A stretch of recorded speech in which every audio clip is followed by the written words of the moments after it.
Yo, what's up, y'all?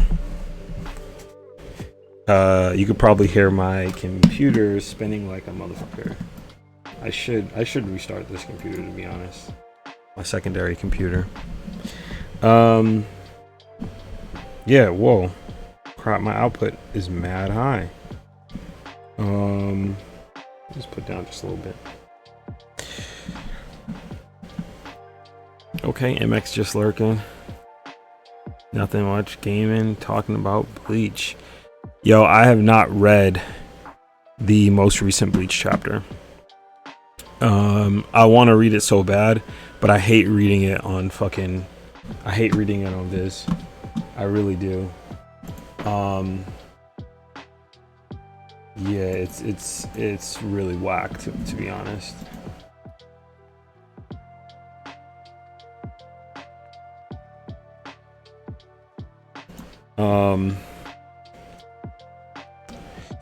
Yeah, but I'm excited for it. I saw like a couple pages. I just gotta get myself into it. Vince Smoke, what's up, bro? What's up? Here in spirit, working on my comic. Awesome. Yo, recently a lot of people have been coming on. They've been working on their comics while being on stream, and I fucking love that. You know, it's like I really fucking love that. Like, I don't know, gives me a lot of energy, keeps me really inspired that you guys are out here grinding the same way, if you will. Let's see what we got here.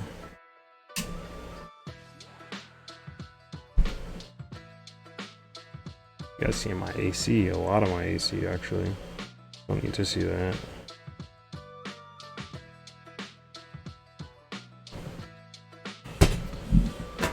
A little secondary chair there.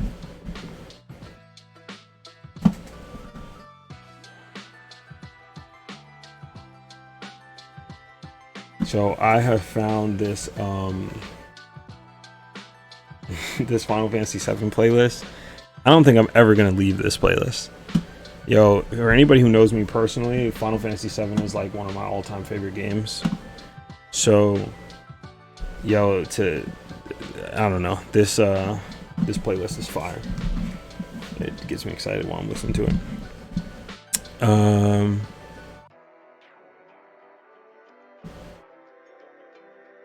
John, are you working on a story at all?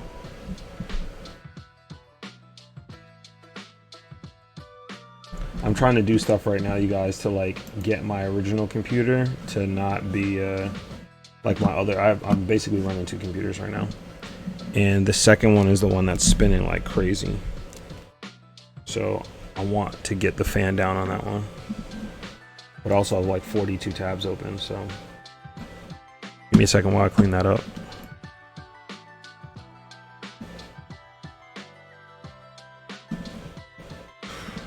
I love this playlist.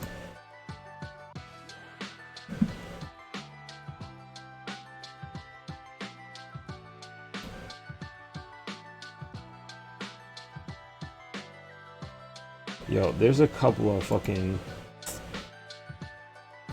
really dope projects I want to do. I just don't have the time yet. I did get a really good client though recently. So that's going to allow me to like work on their stuff and work on my own personal stuff for a while.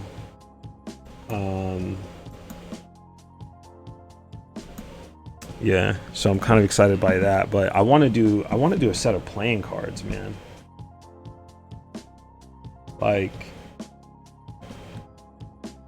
yeah, I want to do a set of playing cards. I've had this Google link up for wholesale playing cards, like full on creating your own cards. Yeah, I think it would just be dope, man. In the black community, like, we play cards all the time, you know? I just keep thinking about these really dope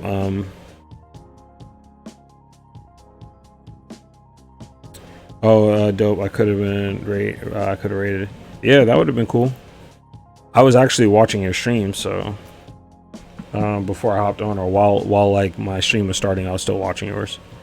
But yeah, like in black community, like we play cards all the time. So I just think about like so interesting. Like my grandmother and my experiences with her a lot is like her playing cards, like, you know, solitaire, spades, blackjack, Texas Hold'em, 5 card stud. Yeah, just, you know, of a lot of experiences that are like that, and you know, in the culture, just that's just like playing cards. And I've just had this link up. I just think I can make some really dope shit. So I was thinking about all the face cards, and at first I was like, yo, let me do like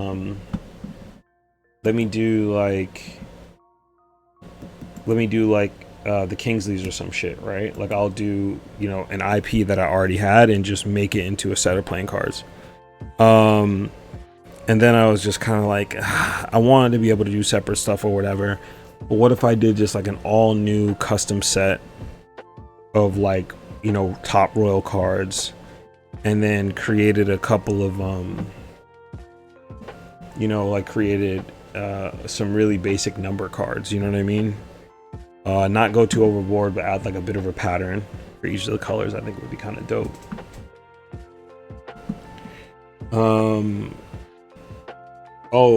So John said he's continuing. He might be returning to do Inktober. Oh, okay. As a sequel to 2019. Mr. Martin's, yeah, like spades, exactly. That's the first tip I got you for the crib. Yeah, the Uno. Yeah. It's mad funny. Uno was like, yo, you can't stack numbers. And black people were like, yes, you can. And they were like, but, and we were like, nah, nigga, we stack numbers around here. You drop that draw 4, I'm putting a draw 4 on top of that. It goes to the next person. Sorry. No, it made Uno salty. Like I also have Kickstarter up here. Like I have a whole group tab for 3 or 4 Kickstarters that like I just like bringing up and having them up there.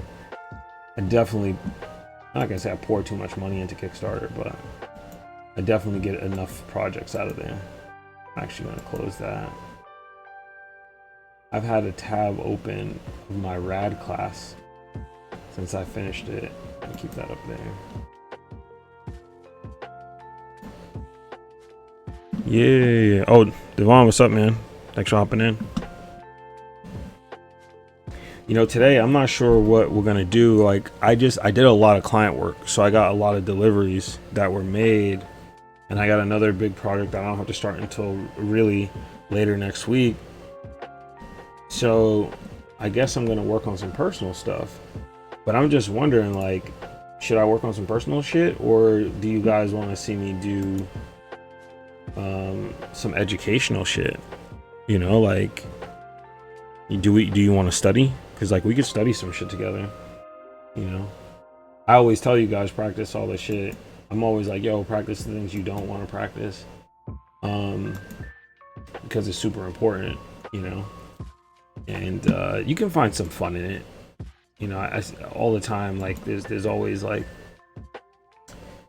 you know, this thing of like you don't want to do it just because like a lot of the times you're drawing shit that's hard. But yeah, I did all this for my client, so I can close that. You don't want to do it because it's hard, but like the moment you start getting better at it, the more fun you start having. Haven't played Uno in a minute. Yeah, man. Jordan, dog, you're bringing me back, man. It's so funny every time I think about like my golden era days of just like doing stuff with my family and my brothers. It just kind of like, oh, it hits me so hard, man. I just, you know, I forgot those times where we had like these fucking awesome game nights where we would play like Uno and shit like that with each other, and yeah, have these insane gaming nights, dog, playing like Street Fighter or Mortal Kombat, the originals, for hours, nigga. Trying to do combos when combos didn't exist. Oh, you pretty much made September your study month. Oh, you know what I'm gonna do? This is Swordtember this month, right? I don't need this anymore, so so I got my Pinterest pulled up, but it's pulled up on my other screen here. Maybe I'll pull it up on Twitch, and then you guys could just see me go through some of the shit there. But I think I'm gonna do something for Swordtember. I haven't actually made a personal post in probably like 2 months, like nothing like fresh or fucking new. So, and I've been drawing. It's just this pilot I did for someone else. I did a pitch pilot thing for them, and that shit took forever. I had weddings to go to. I had my COVID shot. Like every week there was something. So, you know, it threw me off my trail, but like I want to get back into posting multiple times a week, all original stuff. I saw a post on Twitter that was like, yo, I just want to gain a big following just making my own OCs and like all that other shit. And I was like, that's me, that's my Instagram. Like it's really built off of just, you know, all my own characters, which is nice. Let's go to my Pinterest. Yeah, my Pinterest is popping. Let me open this shit up real quick on here. It's probably gonna make my computer run, but I'm gonna be honest, I don't care.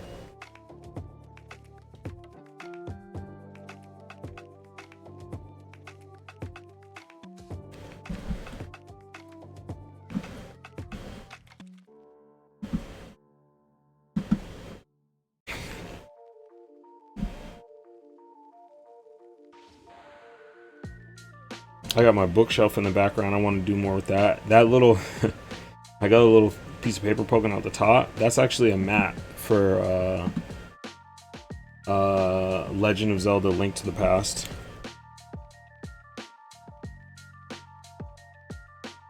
I refuse to throw it away. I got it at the first Comic-Con I went to. Yo, Monopoly brings out the worst in the black community. People turn into slumlords. Yo, let me tell you. Yo, how many families have almost been broken up because of Uno? Real talk, man. Real talk. Families have been broken up, lost.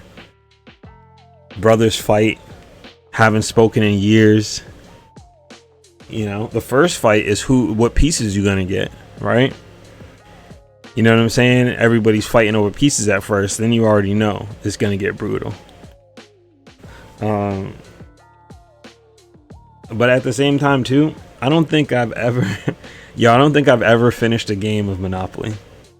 I don't know many people who have finished a game of Monopoly.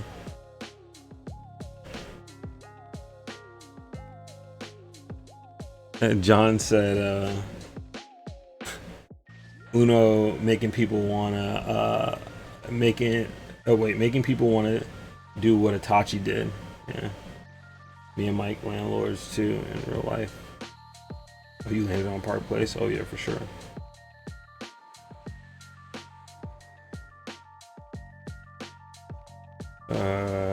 Uno, I'm sorry. I had to retire because that was too good. We gotta play Settlers. Yeah, Settlers of Catan. That would be dope. War of Attrition to finish. Absolutely. Basically what that is. And it's like down to like the last two people on Monopoly. You gotta be smart, man. You gotta be real strategic. You also gotta make deals. Because, you know, people forget about deals in Monopoly. I've played dozens of Monopoly games and I think I've only really finished 5 exactly. Never make it to the end, dog. There's so many. So many. I got my browser up. The browser's like, bruh. Hold on.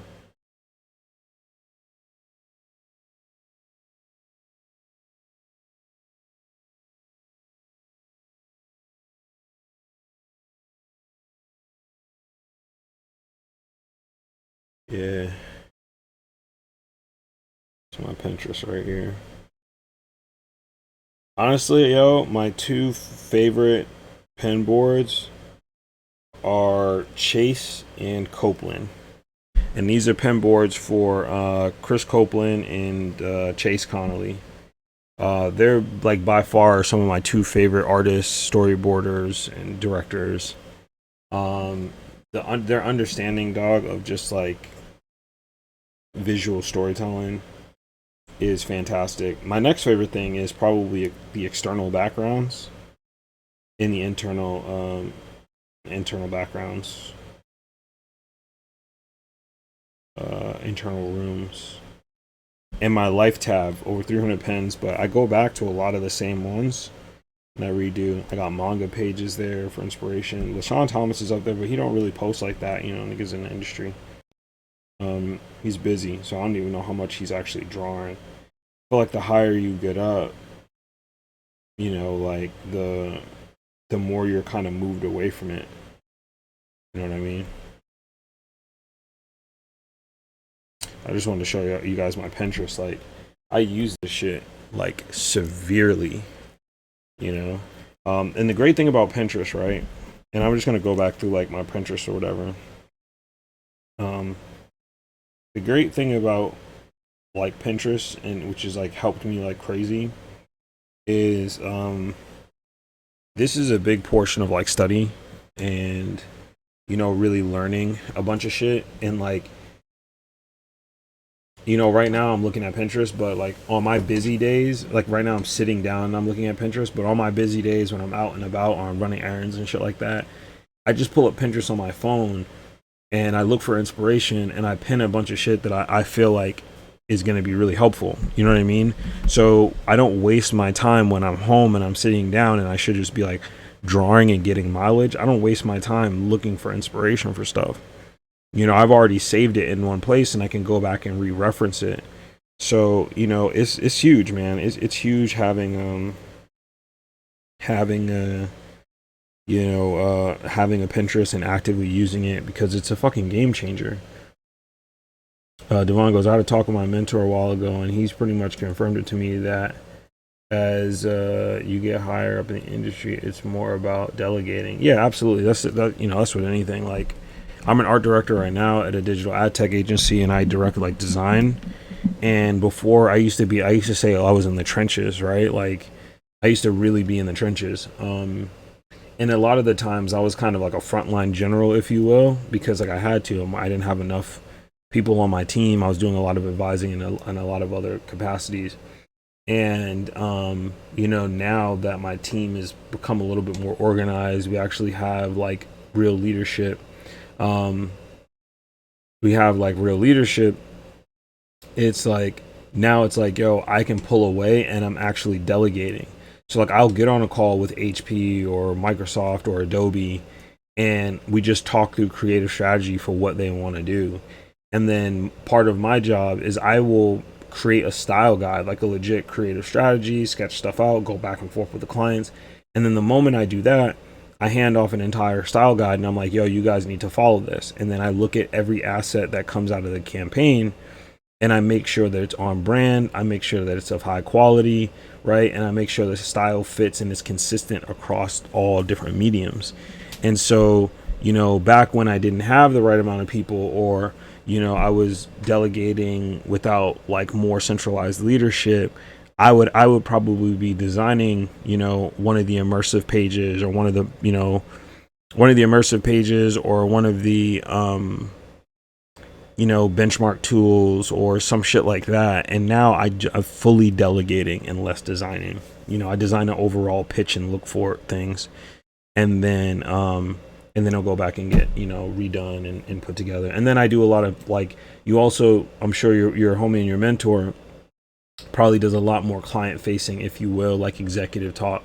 So I do a lot more client facing, a lot more like, you know, anywhere between upper management or C-class management conversations with people. Let's see what people are saying. Let's see.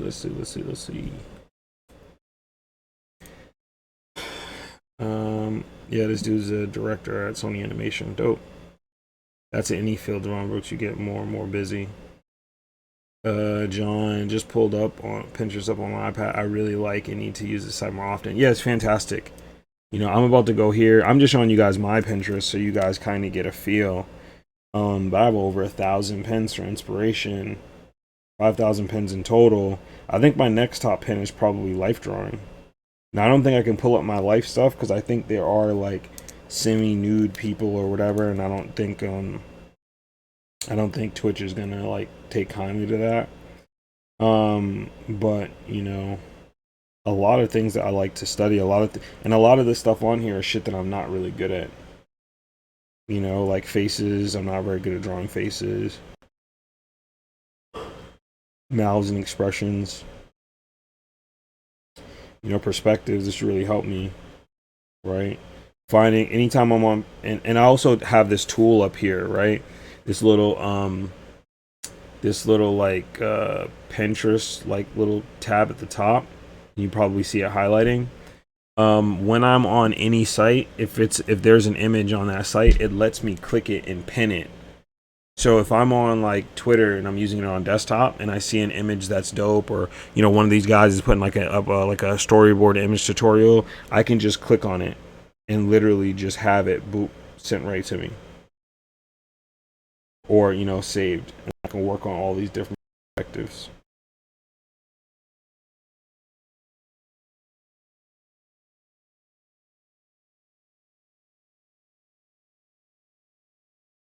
You know, so you know it's fantastic, honestly. And like I said, like when you're traveling, when you're running errands, like this shit, people always say like I don't have enough time, I don't have enough time, and it's because they don't audit their time, they don't audit their tools, so they don't figure out like how they can maximize their time and do different shit. You know what I mean? Yo, Chris, what's up? Thanks for hopping on. We're looking at my Pinterest right now. We're talking about how Pinterest could be like a super effective tool to just, you know, helping you become a better artist. Um, you know, from for me, it's a game changer in terms of like study, right? And getting your stuff prepared beforehand before you get ready to study. And also getting stuff, you know, beforehand in terms of like, all right, I draw this character. I'm like, damn, I want a background. And then I can just hop in here instead of having to spend 30 or 40 minutes, right? And losing the vibe, you know, losing the warm up and shit, right? Where you can just come in, like, okay, I want a background or I need shoes or whatever. Let me hop into my shoes panel. And I try to get a diversity of stuff. You know, I have some futuristic shoes, some shoes with a lot of detail, some already rendered shoes too. Sometimes it's good to see other people's interpretation and things that are hyper future realistic, you know. And some of these pins are from Pinterest and some of them are from using that little tool that I have at the top that allows me to like pin directly from Twitter, you know. Yeah, what's Devon saying? I think that that's interesting. I would have to imagine that delegating would have actually freed up time. To some degree you would think so, but like you have to be so like at the end of the day, if I have like 20 assets a part of a campaign, you know, I may have to look at that asset for an hour or 2 hours, right? There's so much study that goes into it because it's like you're looking for minutia, which is also not necessarily my favorite thing and not a thing I'm really skilled at, but like, you know, you just kind of have to pick it up. Like for example, someone could like, you know, like for example, logo lockups are supposed to be standard a certain way. They're just called lockups, right? You go in, you look at a lockup, and presumably it looks fine, but it's not following like HPE's guideline of, you know, it has to be 1x height, and that 1x height is, you know, 1.5 times the actual size of the HP logo. It has to be 1x height around the logo. So now you have a small asset, a small, you know, image or some shit, and you have to figure out a way to finagle the bagel so that way the HPE logo has enough space around it but doesn't break up the logo lockup that was established for the campaign. So then you have to have different looks, you have to have different use cases, and then you have to have like what is created committed to memory. You also have to learn other companies' brand guidelines, and their brand guidelines may change every couple of months. So you get a guide, you have to look at it, study their image style, study how they create their images and shit like that. Then, you know, when we're picking images and creating stuff, we have to be able to recreate that shit. You know what I mean? And when we don't, when you miss the little things or whatever, they think you're sloppy, they think you're whatever, you know, when you hear it. And so we're a big part of what we do has to do with also customer satisfaction. Yeah, so it does free up time to some degree, but then like you're utilizing it too, like as a manager, right, at a certain level, and your friend or your mentor is an executive at Sony, part of his job is delegating, and that is, let's say, about 35-40% of his job. The other 60% of your job is strategizing, and that's a more complicated game, because most people work at a job and something is established for them, right? You work at McDonald's, a nigga has a system where you make burgers and you do whatever, or you use a machine and you do this and that. You come to my job and you're a designer, there's generally a system set up for you to do. You don't have to make a thing up out of the ether, right? And then whatever you make up, potentially like hundreds of thousands of dollars to millions of dollars rides on your interpretation of a thing. And so like last week, I probably spent, 15 hours coming up with what's considered a big idea for HP. And the ask for it, the spend for it is like, 1.2 million. So then it's like, okay, what are we going to do for $1.2 million creatively that's going to solve a problem that they have? One of their problems that they have for their particular product is that it's so vast that people don't fully understand what they need to do with it. And so they've done ebook after ebook. They do a lot of middle funnel stuff, but they're not really good at top funnel and then transitioning top funnel into middle to bottom for those particular products. So as a designer, I have to know that and understand that same shit and say, okay, what are top funnel ideas that I can do to get people to understand that? So then we're strategizing about it. Okay, like, in the industry, ebooks people speed through, right? Because it's signposting, it's long scroll, you get a lot of engagement, but people engage on what they know and what they can see. In order to teach somebody something, they need to slow down and engage, slow down and absorb. So then I'm like, okay, we have to create an experience where people are going to slow down and absorb, and an ebook is not going to work. We can't use the word ebook. We can't use the word like infographic or anything like that, because then it subjugates your thought process into these buckets. So fuck it. I'm like, we need to create something that is more deep, that's whatever. So we came up with this particular immersive experience. Then I designed some sketches around it. Then I did a little bit of user experience kind of workflow, like the person will do this and they'll go from this and then from this screen to this. So you do a lot of like, strategizing, right? And really figuring out next steps. Now, I don't think I can publicly say what I'm like, the idea that is meant to be pitched to them, right? And the full concept of it. But, if they decide to spend the money on it and they make it and it doesn't perform in the manner in which it's supposed to perform and solve the problem, then they just dumped 1.2 for what? So like, a lot goes into that strategy shit too. Like, learning that stuff. Like I have to understand the industry and I have to understand the way people read and perceive things, because that changes, right? Social media, the internet has changed how we read stuff. So, a very interesting fact that you can learn from like a McKinney study or something like that. You could pay for these marketing studies and shit. But like only 16% of people read everything on a page. 16%. That means 84% of people just skim.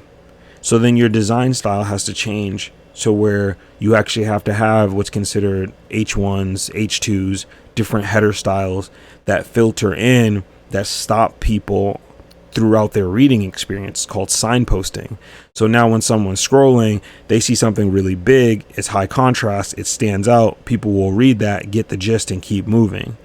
But if you don't understand these studies, if you don't look for these studies so that way you can understand human behavior, you can't design a product. You can't design an item that was meant to facilitate and work in a certain way. Sorry, I'm talking about a lot of design shit. Y'all came here for some art shit, but the biggest illusion is separation. So everything that I do from my design perspective filters directly into what I'm doing illustrated wise. But, Devon, yeah, that's kind of, you're right. It frees up more time to do more strategy, because the strategy part of your business, whatever your business is the most important part. That's why so many businesses fail when they grow, because their strategy is not scalable and it doesn't sit on a scalable foundation, right? And then they don't take the time to strategize what they're going to be doing 5 months, 6 months, you know, to a year.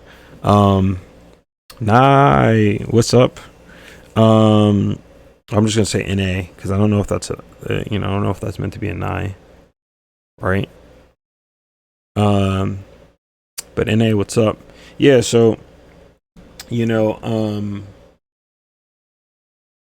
like that shit is super important. Even as an artist, like a big portion of what I do when I'm not NA is cool, dope. A big portion of what I do, like outside of drawing after this, is strategy. It's the only way, like I find a way to compartmentalize my time to work on the new book and like the why of the book. Like, what's the point of me making this new book with these other people? There's a larger strategy and implication behind that took so much more time to figure out and fundamentally solidify than it actually is going to take to make the art and put the stuff in there.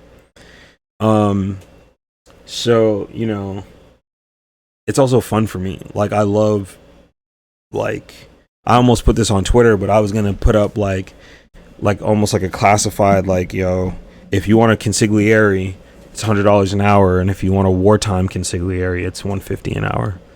If you don't know what a consigliere is, watch The Godfather. 1 and 2, 3 is 1 and 2 the best. Yeah. That's my 2 cents, 25 cents on that. All right, so I've showed you guys my Pinterest. I think we're gonna work on some sword timber shit because I actually have some time to do something interesting for myself. But also, the past 2 commissions that I've done have been fun, so I'm definitely gonna be posting those. And I think people will like them, and we'll just kind of go from there. Yeah, I'm gonna hop out of here, and then we just go to my actual workspace. I need to create, and I'm gonna do this offline, but I want to create. I gotta create a scene that just has a browser on it. I thought I had one for browser 1, and I guess I don't, which is trash. Yeah. Oh, this is one of the commissions I've been working on too. So we'll see if the client's cool with it. This was the last illustration. Maybe I worked on stream with this, and I said I was gonna stop, and I just kept adding stuff to it. But I think I'm gonna work in this aspect ratio though.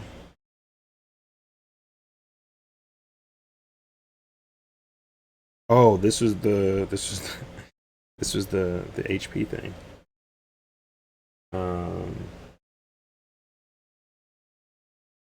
No prison stuff I ain't gonna show. Maybe I'll work in this. Do something horizontal. So I don't know, man. What do you guys think about that? Do you mind me dropping some knowledge on the biz? Because I actually don't mind that either. I think that shit's thoroughly important. I think it's important for artists to know too, man. I waver between doing like tutorial based things that are geared toward art and then art as a business, right? Like, handling or doing a workshop that's an art as business. Because I feel like most of us have the potential to do like really great things, and one of the missing keys I feel like is the understanding of the business, man. Like a true understanding of how like you can conduct business as an artist, and that obviously, like, I don't know everything, right? I'm not in every aspect or facet of the industry, but maybe I can relay whatever I do know, about stuff. Especially now that I'm going into what's like considered a pitch season of shit, and there's a lot of things that I want to start getting ready for pitches. Yeah, which also just reminded me, like, I have to get I started setting up a Lassiter pitch, and I'm liking that more and more. I've been just developing a lot more story behind it, and I think I have like a turn for that character. Like, I have his development. Maybe I want to get more into that. We literally have done a workshop, me and Mike, at Chris. What did Chris say? Workshops are important. Yeah, for sure.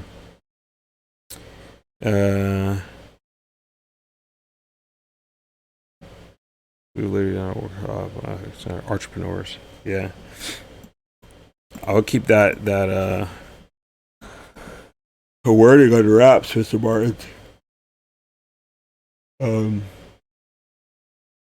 but yeah, I mean, I wouldn't even say it was my workshop. It was really Jordan's workshop. He had a class, but that he would teach, and then he was just like, "Yo, can you come up and do like a curriculum and kind of talk about, like a little bit of art as a business, right?" And the whole discussion or conversation was around like Anime NYC and how I maximize my booth to, how I like maximize my booth to really stand out.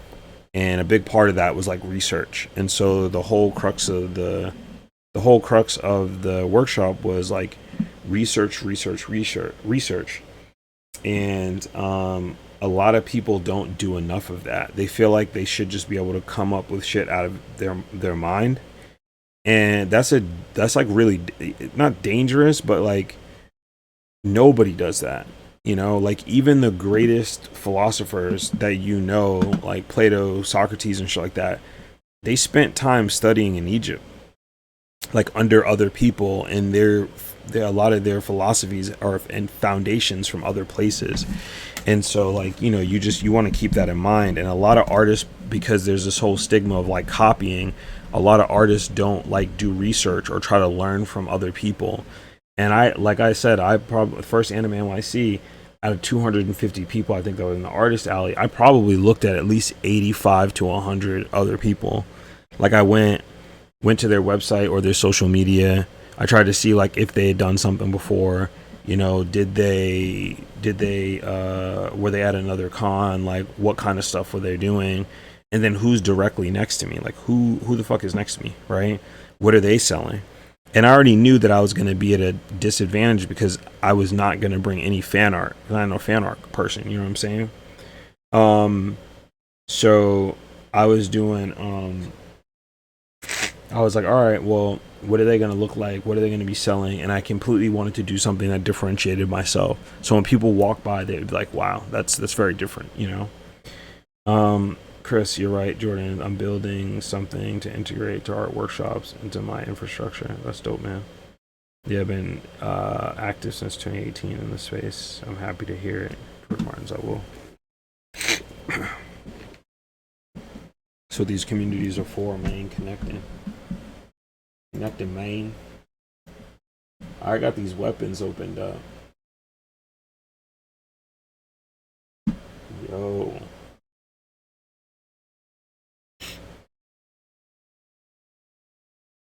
Yo, these like African swords, short swords and daggers, they're so sick, man. They're so ill. Um, just like the ornate structure, just of a lot of these handles and stuff like that, man. Also, too, like you can tell some of these weapons are just some of them are hella deadly. Like obviously, you have like a knife or sword or whatever is meant to be deadly, but like when you have more of a spade like knife, you know what I'm saying? That like once it goes in, it's like one of these cuts that it's like you might not hit the vital on spot, but because of the way the shape of the blade is, it's going to open up and hit a vital at some point. Um, this is crazy, and they're all these crazy shapes. All right, I kind of know what I want to do. Interesting too, because you have like, just kind of want to add like a French Gothic guard, like a rapier guard, to one of these swords, which would be sick. Yeah, that's another thing. I felt like, man, interesting looking at these weapons. Because the weapons I'm looking at are very like old, more ancient African weapons. Um, and it's like you don't get the influence. So interesting, man, how they're all very I don't want to say anthropomorphic, but they're all given their own spirit, and they're so related to like the designs of some of these are related to like either an animal or a person, and a lot of the times it's a person. It's really fucking cool. You have such an introspective and diverse outlook on art, or understanding and research. Is an eye-opening and really enjoyable. Thank you. You really enjoy it. No, thank you. I think a lot of artists when they start getting to a certain like degree or learning or whatever, I think they all start to kind of think very similar, because you have to start like, I don't know, you have to start really looking at things, like really paying attention to them to like to really study a piece and understand it, because like you want to be able to recreate it, but you want to be able to recreate it your own way. I think that's why a lot of artists are like, yo, they don't want to copy or do some shit, and so they're very afraid of like doing studies. And a lot of the times people, when they study, they will just draw what they're seeing, and they're not trying to understand what they're seeing, because if you understand it, you can recreate it in a multitude of different formats. So I just said, right, for a sword, and I'm just gonna whip up a sword real quick, and diagonally. It's probably not the best way to do it, but say I love you. Well, no, fuck it, I'll do it this way. So I just said, like, all right, it's interesting looking at these ancient swords, because a lot of their handles are, ornate, but there's some anthropomorphic, lifelike factor to it.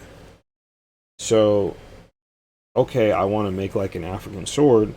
How do I make something that is unique to me? Well, I have to know like the understanding of the weapon. So I just said, like, a lot of these weapons are like have personas. All right, this is a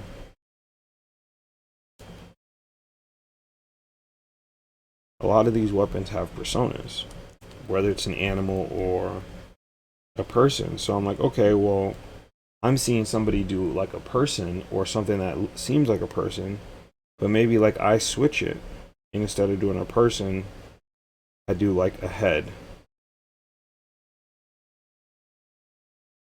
and like shoulders or something like that. Oh, this is a really weird head, but bear with me.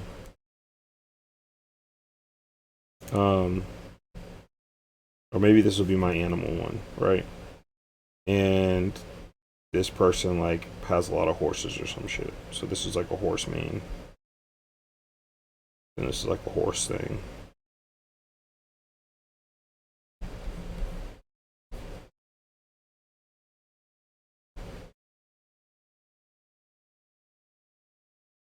I don't know. And the idea is that like, and maybe I gotta look more at these, but the idea is that like, so if you understand the concept of where it's coming from, all you got to do is play within that concept. So I did an animal one, whatever. Let's do more of a person one. I probably have to do more thinking about this, because now I'm thinking about. I also have to think about like what it's going to be like for this person to hold the grip. And sometimes swords will have like a piece of fabric on them. You'll see them in like certain Chinese swords and shit too. And the reason for that is it distracts the enemy. And then like, we'll do like an African mask, eyes or something.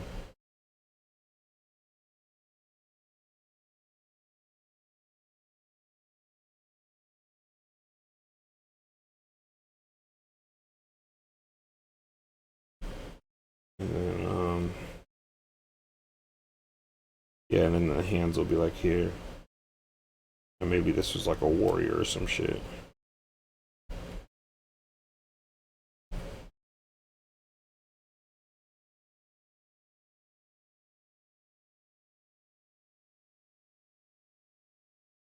And then you start to get an understanding like, all right, well, I could make 100 of these, African things with just, oh, my cousin just popped in to say what up. I'll lurk through because I'm doing my thing. Yeah. My cousin's also streaming right now too. Hey, thanks for popping in. How did that, well, he's probably lurking, so he doesn't want to check in and talk, but I was going to say he's in the middle of an art battle with someone else right now.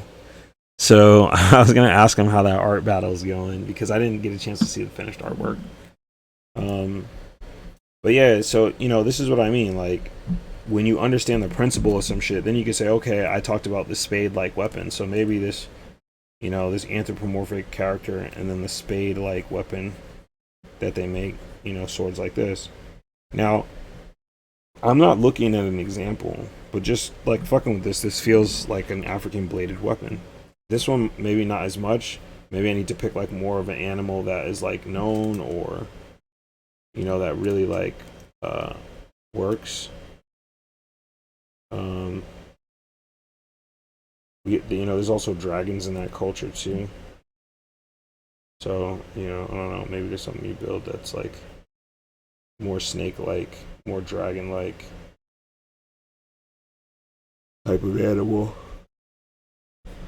And then, you know, sometimes African bladed weapons will have like an intense curve to it.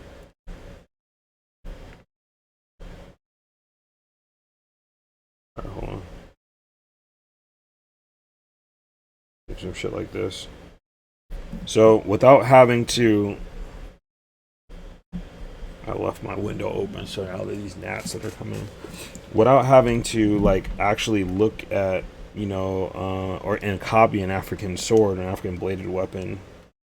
I've come up with, let's say, 2 examples in the matter of 5 minutes. But when you understand the principles of a thing, it's fucking way easier to then do like a bunch of recreating. You know what I mean? Like, so, that's why I say I look at it. That's why it's important to look at and study with that kind of an eye.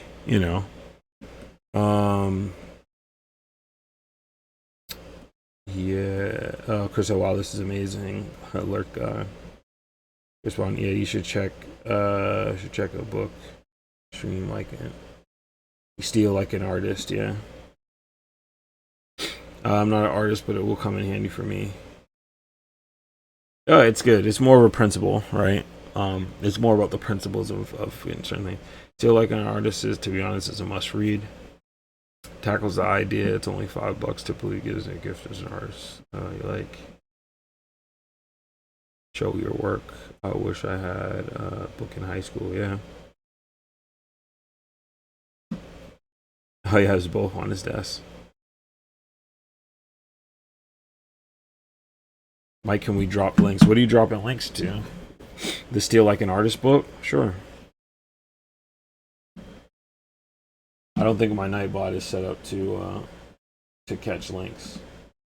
And I really don't want to. I really don't want to mod for links and shit.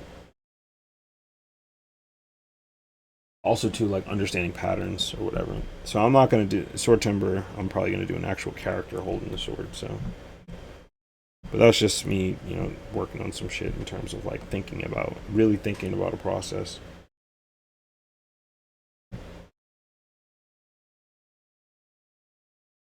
What? I have 2 of these open. Oh, let's check that one. I also realized that my Final Fantasy music stopped. Y'all just listening and hearing me breathe and shit. It's weird. Oh shit, I got 20 people that are on. I don't really look at the follower count like that. Yo, if you're new to the channel, and you like what you're seeing, yo, please consider giving me a follow. You know what I'm saying? For the most part, I talk about a lot of different shit. But I enjoy kind of talking about my perspectives on art, and design. I haven't played any games yet, but I will probably game a couple times. I definitely want to do movie studies because people are constantly talking about studying film, and like what you can do to study film, and I feel like that's lost. Like, people will tell you to study film, but they don't tell you how. So I definitely want to do that because I do it on my own, and I'm like, all right, well, I might as well do it on stream, and then I can talk more about it. I have no clue what I'm drawing. I'm just putting lines down on the canvas.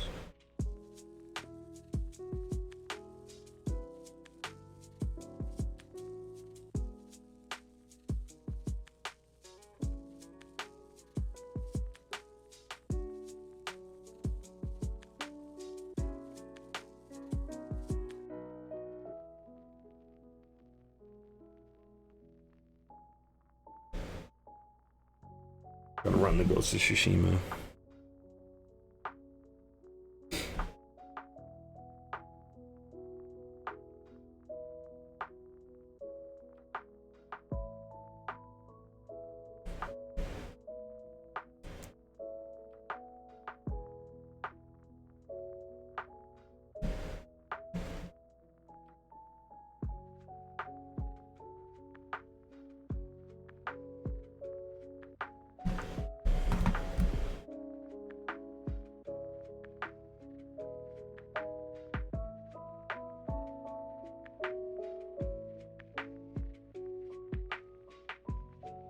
It's my cousin, man. He sends me a lot of messages. He just be chilling.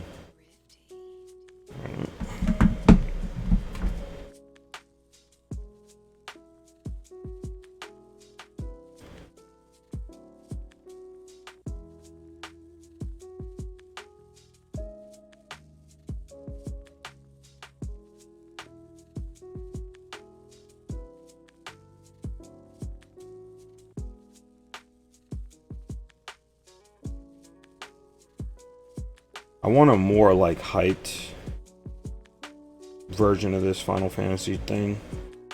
'Cause I need more energy. You know what I'm saying? Coming from this. I love this shit. I love hearing the FF7 like music remixed. But I need to hear some shit that's like gonna get me really excited.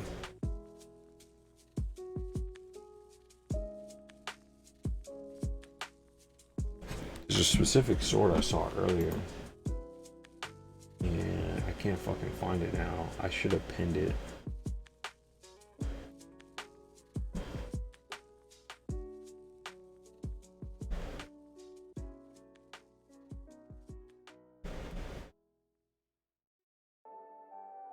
Yeah, alright, no, I know what I'm gonna draw. I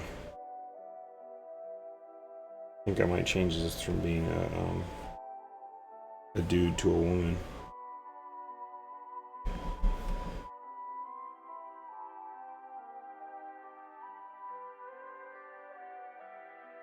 Oh no, it's up right now. This can go down. That can go down.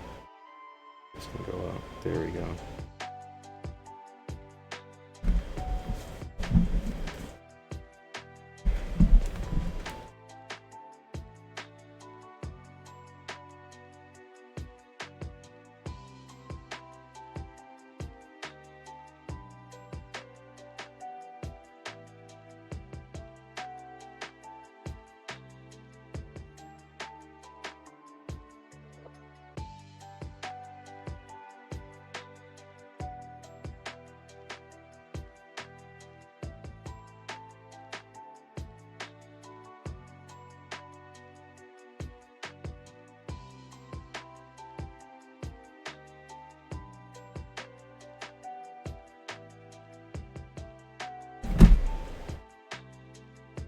Oh, and then yeah, your hands would actually curl over that, so.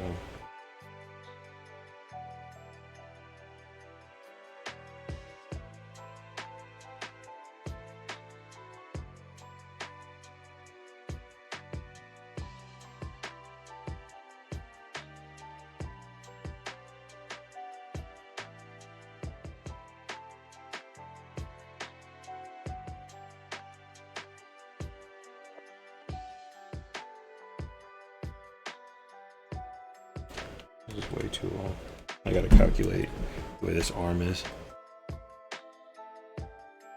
Yo, can you make Nightbot block Tony?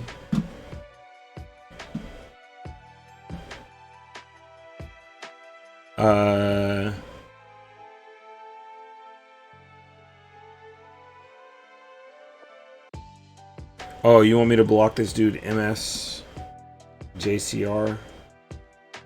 I didn't even see that.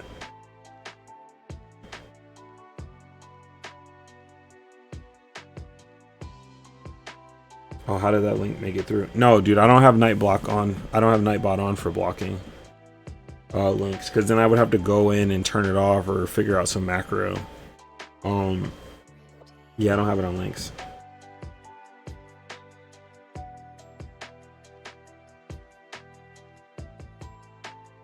That's what I love about Mike. He's just here vibing, spitting facts. Don't care about Twitch part. Twitch part of Twitch. Not Tony. Yeah, it's careful. Spam link. Yeah, I'll just block this nigga. Sorry. I also got to be careful dropping these N-bombs, I guess, because Felicia Day came on and started rashing on Twitch. And I respect Felicia Day, man. She built Geek and Sundry and a bunch of shit. Like, she made it to Hollywood as a very non-traditional fucking Hollywood-looking person.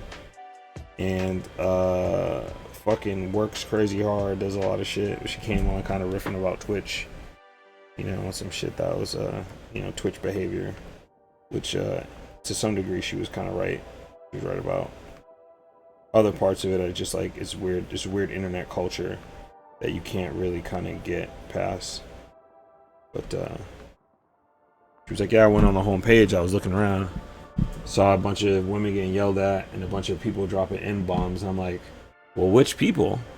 Because if it was some black people, then hey, you know, say nigga as much as you want. Say it 100 times in the morning, make my teeth white. But, you know, if you're a white person saying it, then, you know, you got to get chin checked. So, wait, we can't say the N-word because I got foul mouth on streams. Yeah, I mean, you can, you know, I was just fucking with y'all. Jordan said, laugh my ass out. I'll be dropping nigga on Pokemon Unite. Yeah, it just, yo, it's a colloquial part of our culture. You know, it's deeply embedded in my vernacular. It only really fades away when I'm code switching. You know what I mean? So I don't care. It's an RNS stream. Yeah. If you black, let it fly. If you white, sink it down. Yep. He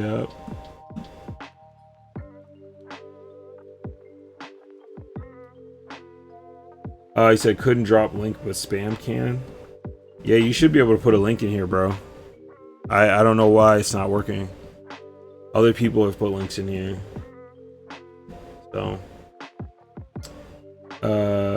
LOL, that's a good joke of mine. I tried to stop saying it though. Yeah, that ain't happening. Nah, man.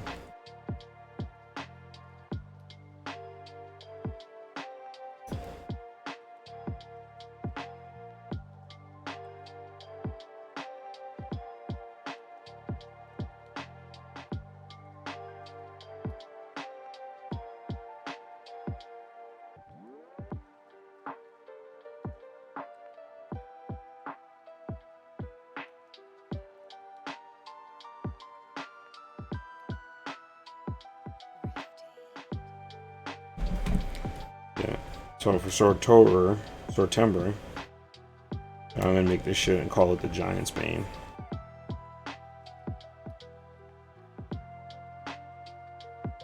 Yeah, I really want to start doing something to change my art style, but like I need unadulterated just like time to just fuck around and to really look at art styles that I like and say like, what do I like about it? You know, I think I really want to change, you know, conceptually my color palette, because I think at this point where I am as an artist, like, you know, I'm at that point where I'm drawing what I'm seeing and my style is a result of the shit that I can't do. So like I'm at a point now where I think I can really start just exaggerating, because I really, you know, I feel better about what I understand from the art shit, right?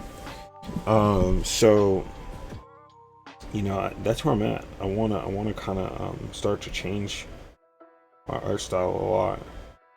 Put a design in here.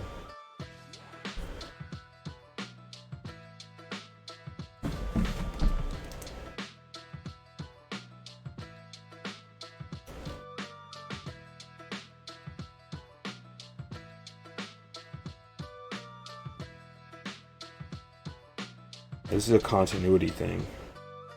I need to like figure out if the sword's away from me, and if not, then I need to like pitch the lines a little bit further back and make this in something in more perspective.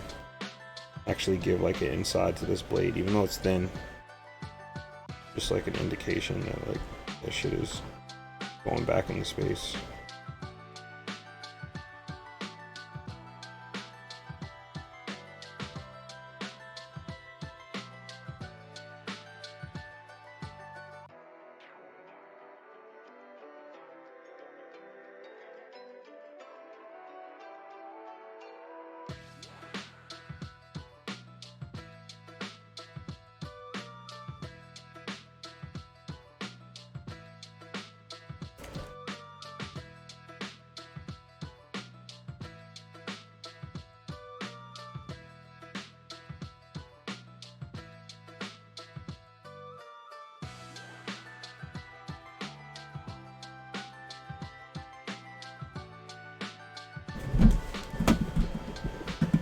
Facts. Go back to the variations, bro. Variations of bro. Wait, I'm missing some of this conversation up here. Oh, so that's not LOL, we gotta do a hidden word thing. Okay. So it's funny, like an odd there, Jordan, I think what you're getting hit with is like an auto mod. Cause I just seen an auto mod come up. And I think it tried to blip out some shit. It sounds cool, like nigga what?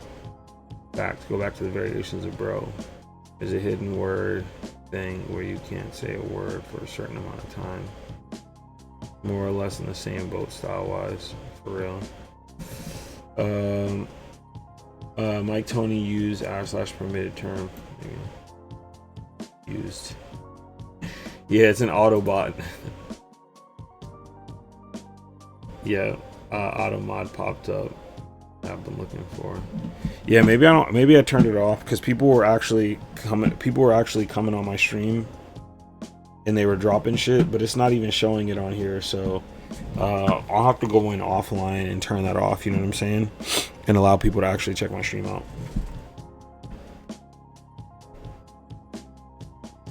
I kind of want to do some anatomy, dude. Like get into some actual real anatomy.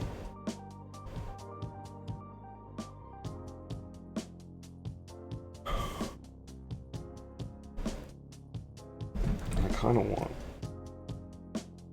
to give him a longer blade edge, a longer hilt, tang or whatever.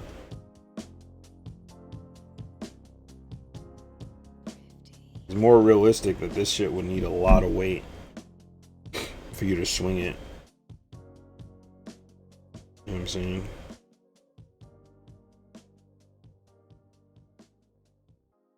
For a long time I had these drawings where I would do like these kind of keychains or hanging things, and then there would be like a little character at the end of it.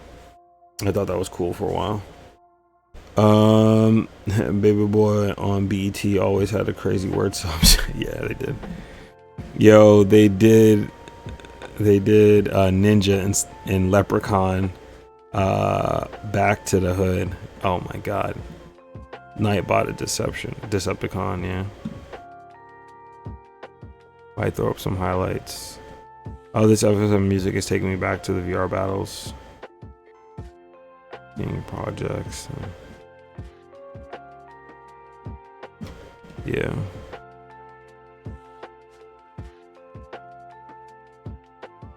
Alright, cool, Jordan. Cool.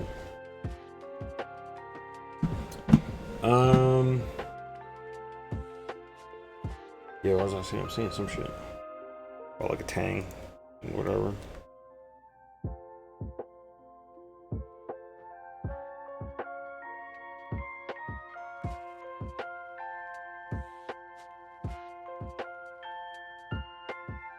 So what I mean by anthropomorphic. So this is do they have a name for this? The one image is African sword and knife. Yeah, there's not a specific name for this. Tack.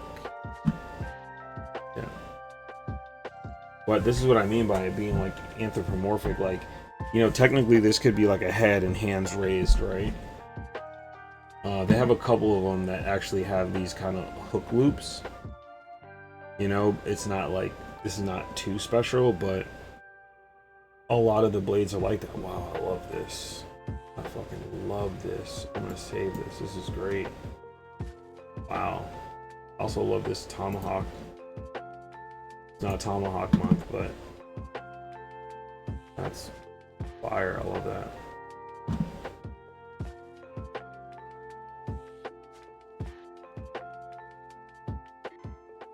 Yeah, man, this is great. Sorry, I've been lost at looking at my Pinterest, checking out these different swords. If we need BET sensors to combat hate rate, we need BET sensors to combat hate raids.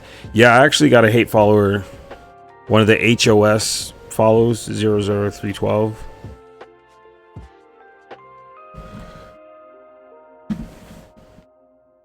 Oh, I get fine. You want to hate raid me? You want to boost me up? You know what I'm saying? You want to boost me up on the hierarchy so more people on Twitch could see and find my channels. Bet. Oh, nostalgia hit me up, yo. If you want to.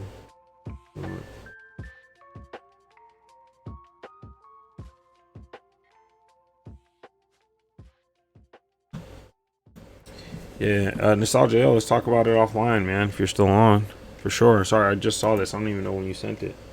Oh, you sent it just now. Thank God. I thought I was missing these fucking messages, bro.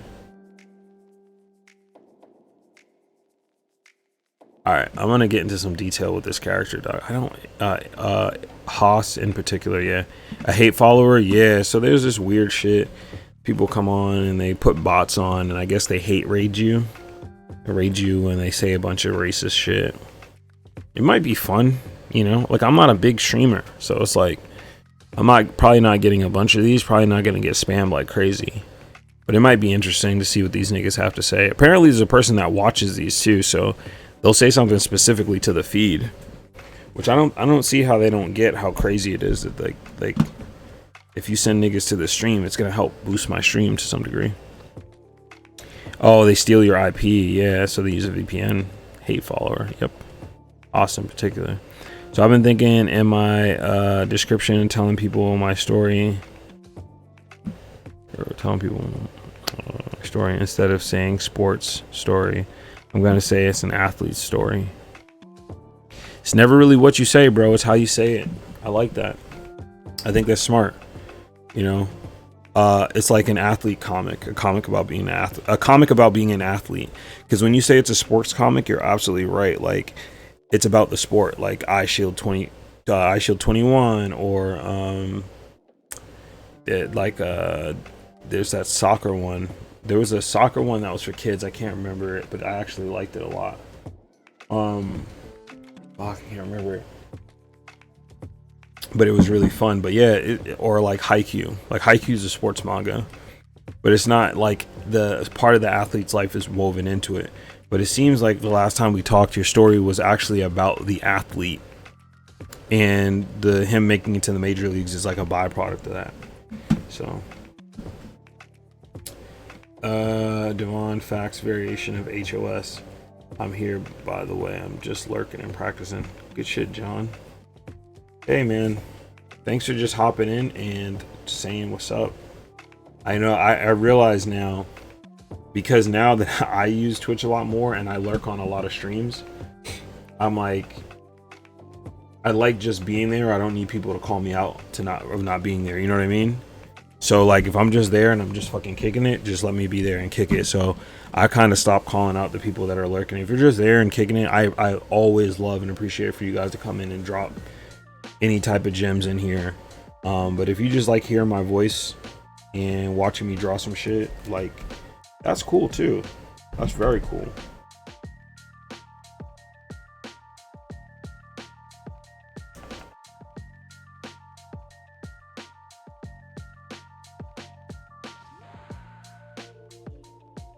You know why I'm so fucking bad at drawing faces? Because when I do my under drawings, I never start with the face.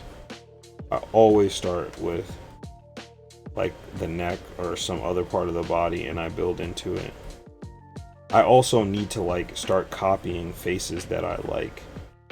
Like every really good artist is like, yo, copy your favorite art style and try to understand it. Try to understand the visual shape language of it. Like what is the purpose of why they're doing what they're doing? You know what I mean?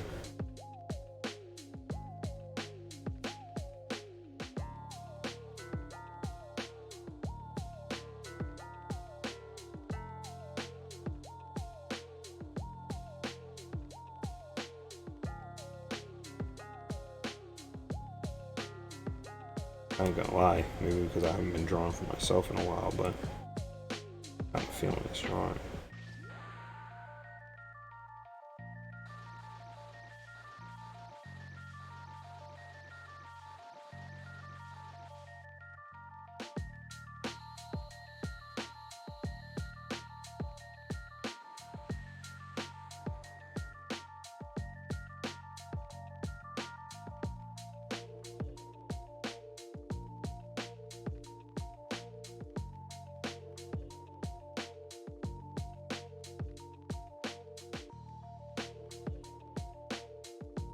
You know what I also feel like I need to do is like set rules. Like if I set rules, that'll also really help my style establish. Like right now, I'm just drawing lines. I'll just be drawing lines and shit. Like, oh, I want to draw an arm. There's certain rules, I guess, that I abide by. Like no, like I try not to make even spaces and even lines and making shit parallel. You know what I mean? Like I change those kind of things. But I feel like I need to make more strict rules in terms of just like and be more conscientious of that. You know, as an artist. Hold on one second.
Should have put on BRB. I don't have a BRB page. You niggas can just look at my chair, bro. I saw another stream. They just had a chair sitting there for like 2 hours. And I was like, all right, niggas chair's just there.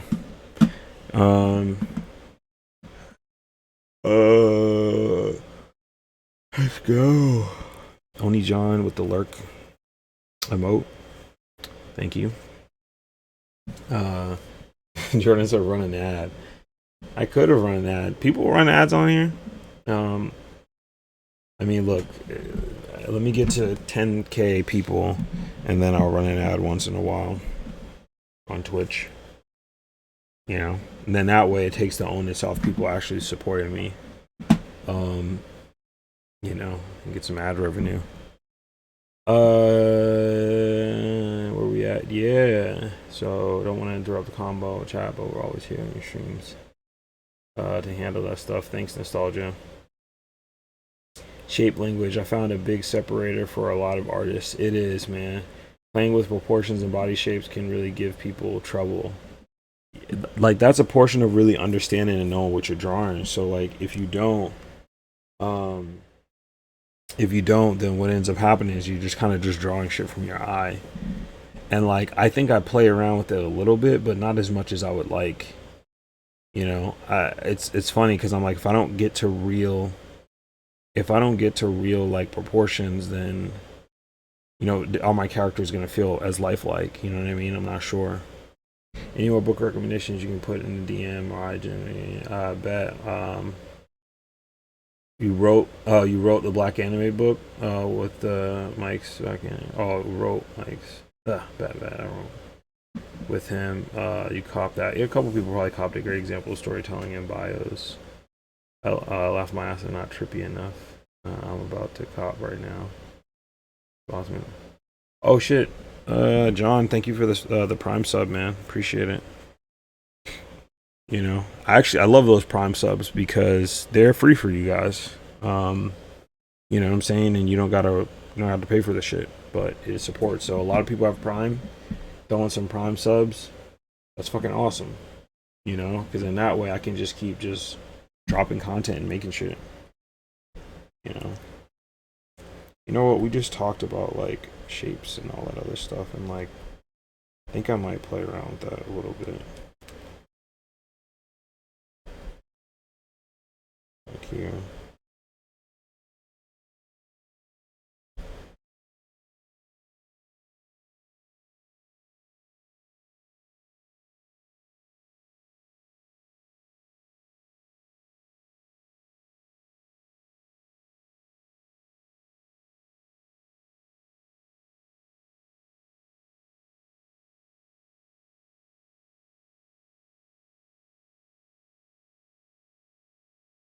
Get the skinny dude.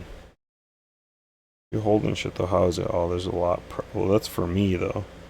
Like, is gonna have that press, but if I'm a skinny cat, maybe it's not the same. Maybe it is.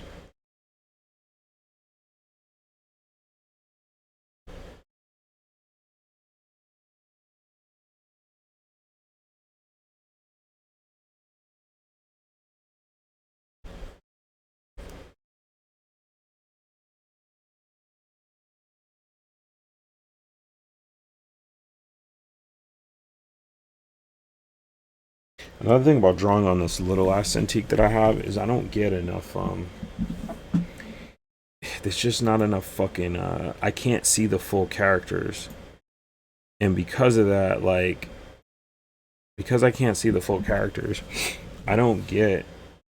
You know, it's hard for me to conceptualize the full level of proportions. That's why I've been debating on getting like a full time, a big stationary Cintiq, maybe a cheap one that I can hook up, and then my mobile one is the one I spend most of my money on. I'm the opposite when it comes to realistic proportions. I want to avoid that like the plague. Yeah, I'm searching for that cartoony anime stuff.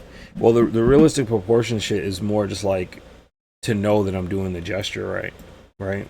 Like I feel like in a lot of like some of the like you look at a person like Rad and his fucking art style. It's like very artsy, cartoony, sharp.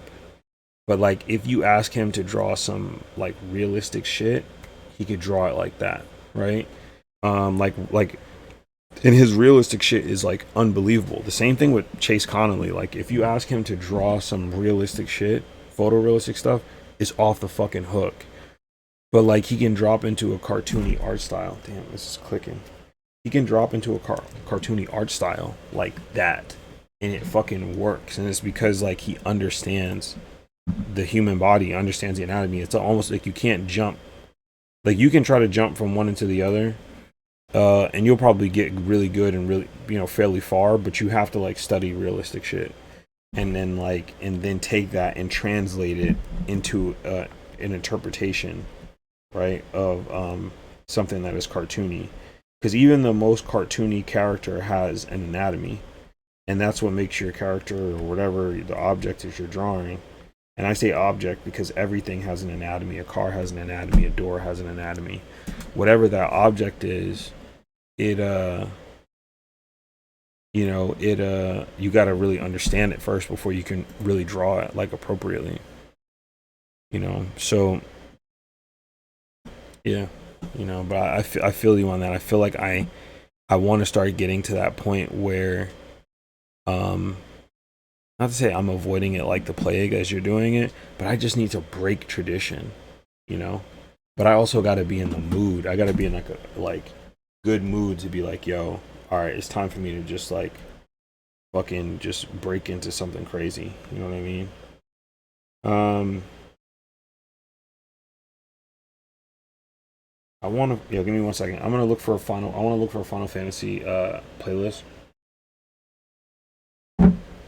That's more hyped.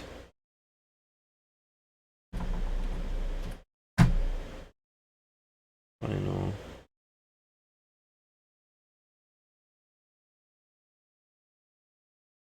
I found a really sick Final Fantasy playlist actually back in the day, and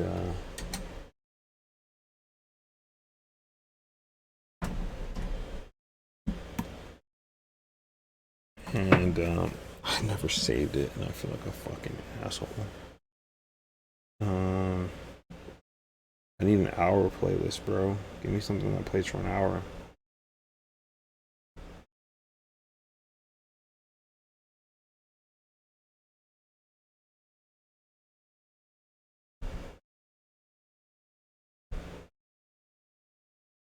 I found a really good Final Fantasy one.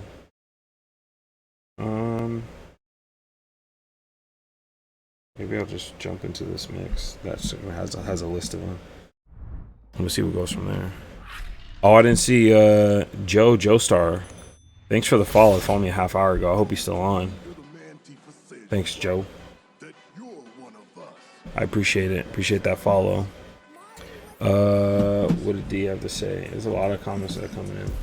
I have / did the realism thing for years till I got bored with it for sure. You gotta draw Chrono Trigger. Oh, draw the Chrono Trigger OST. Hell yeah.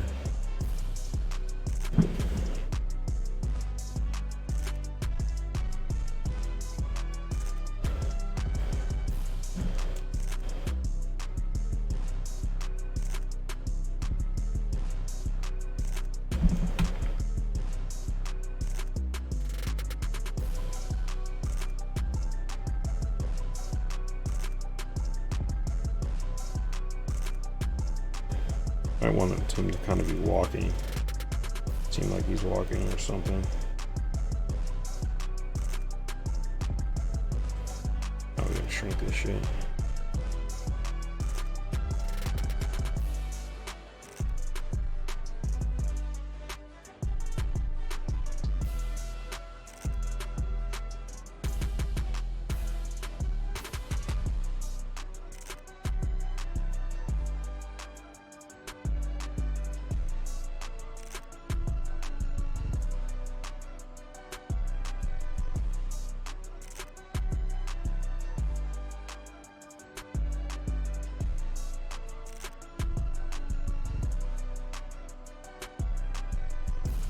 Yeah, so Devon, you basically you did exactly what I'm talking about, right? Like you do the realism thing, you get it down, and then you're like, all right, well, I've drawn enough real people walking and running that I understand. Like I see people who draw like a run cycle, or people who are drawing someone that's running, and they'll put the same leg and same arm in the same in the same position, and like that's not how you draw a person running, right? There's just little shit like that like if you knew. You know what I'm saying? Like you wouldn't do it that way.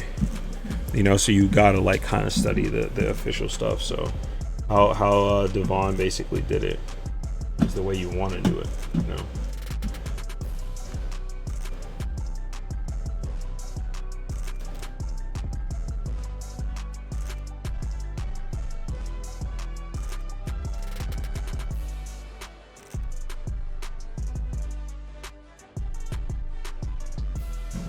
Got some movement here.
You got to go through the study of realistic stuff first, yeah. Then as you go, you realize you're doing is giving your opinion on how something should look. That's how you develop a style. Yeah, it's all like handwriting.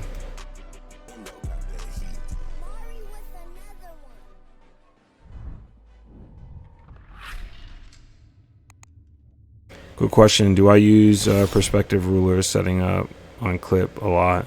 Usually draw.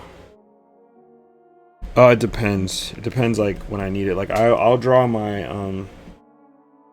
and you guys have seen it. Like I like to do my grids freehand, but I've studied them. I've practiced them a lot.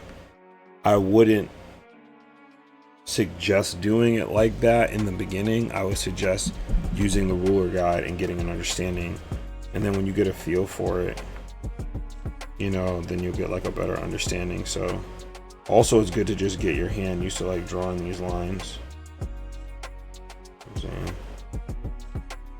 Going to a certain point and allow it easier for you to like freehand shit if you want to freehand it on these grids.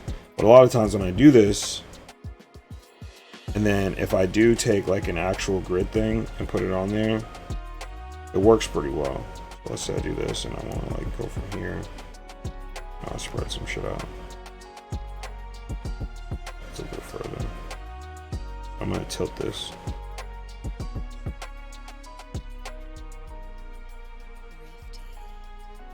My up lines are always the hardest because I like to curl down. So you always get a curve like this, and I almost have to like open, like not openly, actively try to curl my arm up.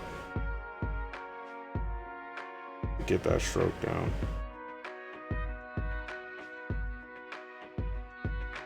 So now I do something like this. I always add a little angle to it.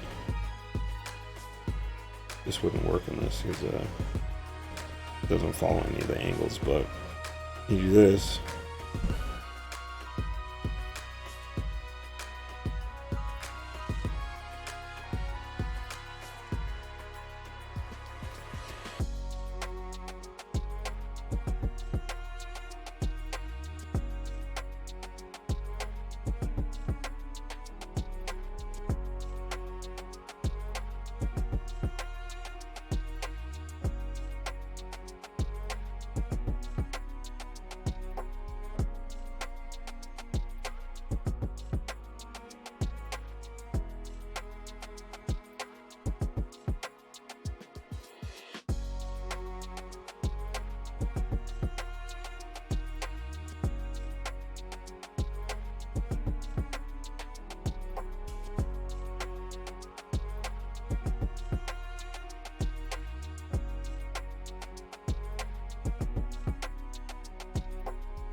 Now I don't even know why I drew all these people in here and shit, but I just felt like I wanted to. I love drawing perspective lines and then drawing characters on them. Feels so good. Yo, quick question to use. Okay, so then now I drew these perspective lines, and then I'm gonna take the ruler and go create frame, create perspective ruler, 2-point perspective. I hope it shows up on stream, right? The little purple lines show up on stream. The guides, it looks like they do. Like my menus didn't show up. That's why I asked that question. So then I'll take this. Let's put this on the horizon line. All right. And then let's move this out. Okay, so it seems like my lines start pretty accurately. I had the same problem with the top lines. Yeah, see the top lines don't line up as best with the bottom lines. They diverge at some point. So I gotta get better at doing that. But the rest of my stuff is pretty on. Yeah, it's pretty online. So then I would do another thing here. Drop the ruler onto here. And then like if I want to draw buildings or something, like be more serious about my building drawing, I'll do this. But then like you have to draw shit that is like off kilter sometimes. So it's important to like to not just rely on this grid.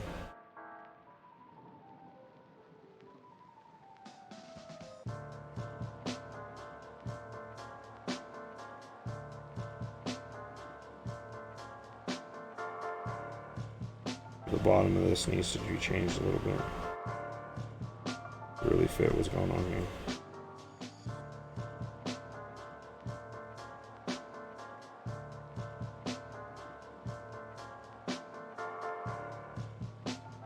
This is a bridge in this building.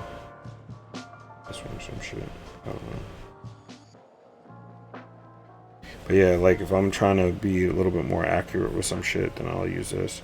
But you still got to understand distances, right? Like the distance, if this was a tile, where's the next tile going to go? It needs to be thinner. Furthest one away needs to be a little bit thinner. That's what's going to give you the idea of distance.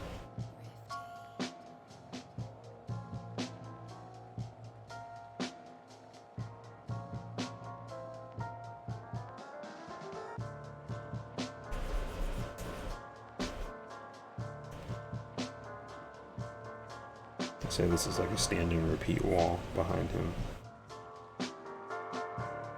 He's a famous person. Have another thing down here.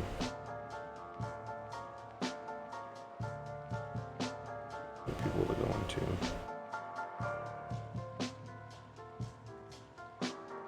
Buildings in the background.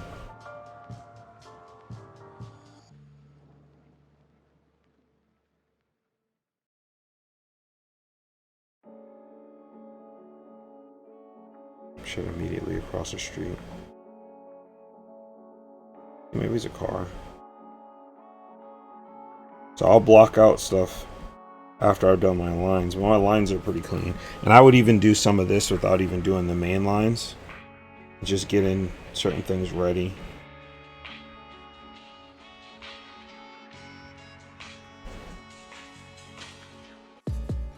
There's a Hollywood billboard.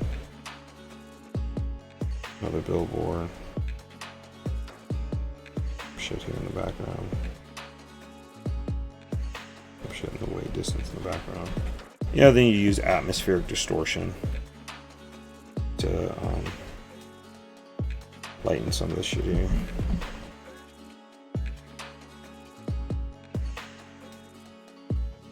Right? You can even keep like that looking the same, but you can lighten this shit. In that building back there.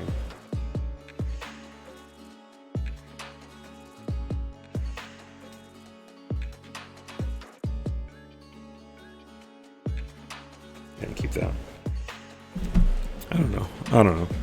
I don't know if y'all like seeing that. John, yeah, I see the lines. Yeah, I've been trying to use 3-point perspective ruler to make my grid. Well,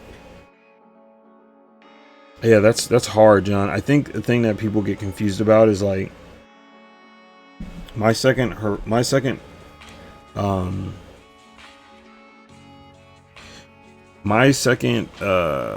vertice, like my second God, man, I'm having a brain fart. It's getting late. Ruler. Create perspective. So out of my 2 points, right, my second point on my perspective is off screen. That's the name of like a particular shot, right, that you can get like in cinematography.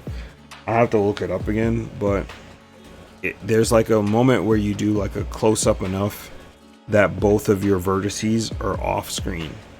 And when you do a 3-point perspective, your third perspective should be out of frame, or else it's going to get really, really fucking wonky. So I'll do like a quick little study of it, because I do want to get back to this sword timber thing. But so let's do this real quick. I'm going to make a red box and do 2 of these. One, and then 2. Alright, so you got 2 perspectives. Not 3, about 2 3-point perspectives. So let's do 2.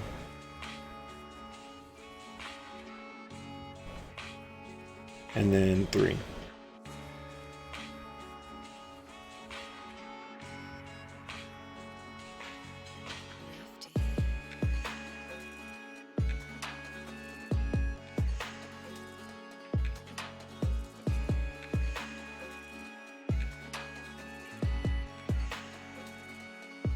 Alright. I like the ground on that. That looks really fun. Alright. Oh. Fanboying over on shit. Alright. So you do that, you lighten it up. And then let's do the same thing. Roughly. And let's pull that third perspective off screen. Generally when it's off screen, that shit's up here. So I'm actually just gonna I'm gonna fake the funk a little bit, like I know exactly where that dot is. It's more about the idea.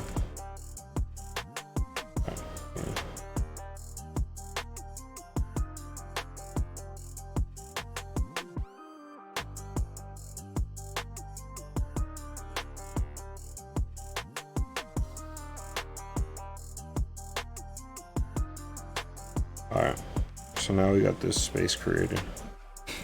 And make sure I'm not missing anything as I'm scrolling, because I missed a shit ton of these before. Alright, so now we got our perspective set up. We have one that's on screen, one that's off. When it's on screen, you're going to get far more forced perspective of your character. Because this is, if his head's right here with the highest point, then the next point of his body is going to be like right here. Then the next point of his body is probably going to be like right here. It also depends on where you want to put his feet on the ground. So say the ground is right here. This is his foot. This is his other foot. It's coming toward us too, so it's going to be fucking huge if we follow the perspective lines of the feet. And we go up here. And we have to truncate so much of like this kind of experience.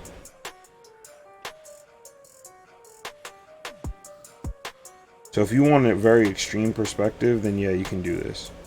It's not necessarily there's a right or wrong to it, there's like a purpose to it. Right? That's with it, that's where it is mad close to the screen, right? Now you've given yourself some distance because this bad boy's off the screen.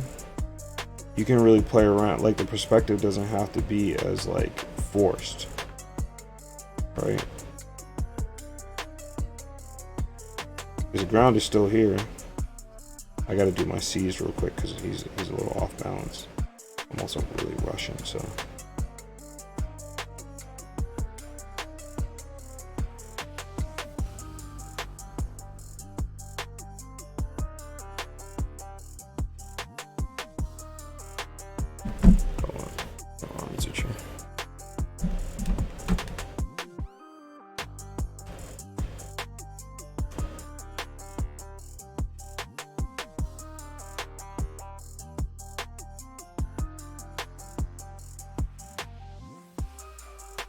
there you go.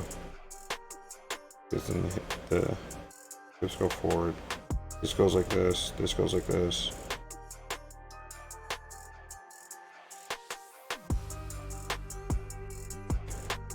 Come on. Cintiq over here saving. Our recovery. I'm gonna be able to show you the difference in a second.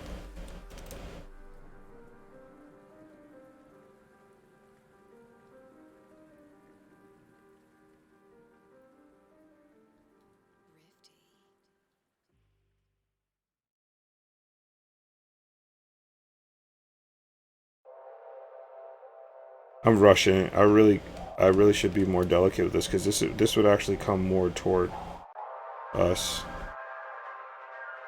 But the point is, right, when I jump to these, the two different ones, look at them. It's not perfect, right? But I just really wanted to get the idea across, so that there's way more of a like an understanding of that when you start pulling your vertices off out of your frame. And that goes for all three, right?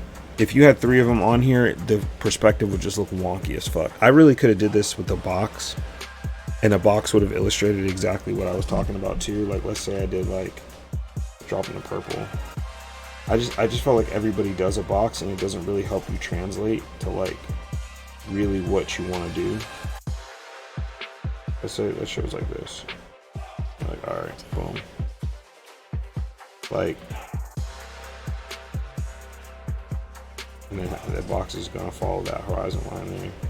Like, that's the type of box you get. Whereas like here, you do a box, feels less forced, you know. But I feel like this only worked because you saw me draw a person first. You know what I mean? Like, you saw a person and it was like, okay, all right, bet, I got it.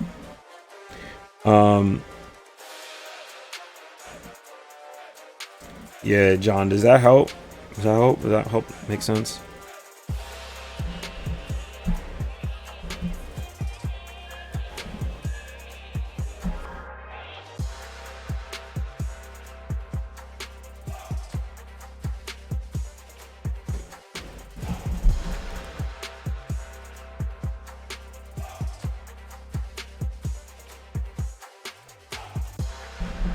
Now this brings me back to this. Now, it's funny when I throw a perspective line on something. It's so much easier for me to make shit when I toss a perspective line. Because time to go back to practicing. I hope that means it helped. All right, thank you, bro. I didn't mean to pull you away from drawing. No, man, it's okay. I also think some of my comments and shit are coming in delayed. I don't know what's going on.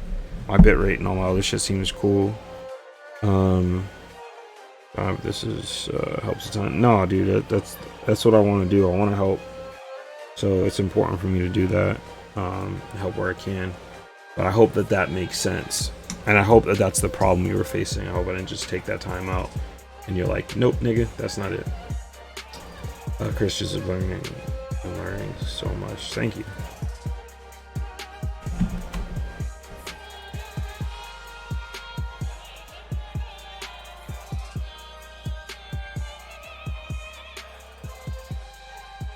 Yo, I'm about to scrap this drawing.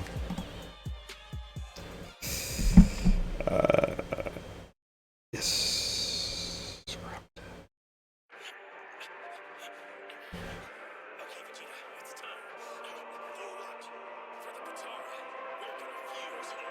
This is cool, but it's like,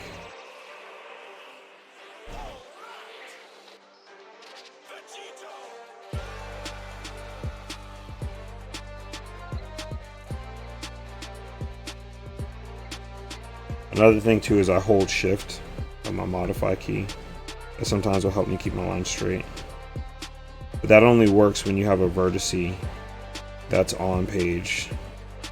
So, you know, my next vertice is going to be off page. And let's zoom right here. and I'm just fanning these back ends.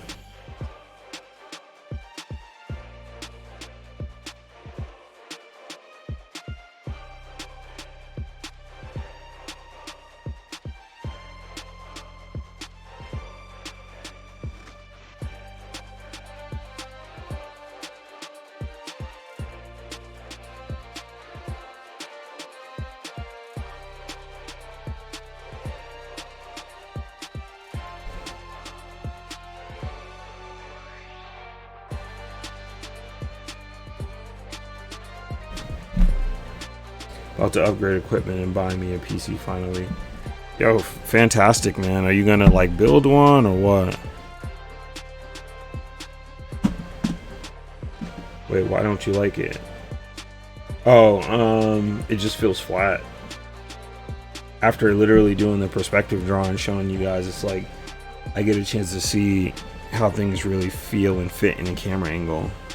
You know, there's a reason why like I do that I do the horizon line stuff so much, is because it really helps, in my opinion, change the dynamic aspect of it. So now I'll do that character again.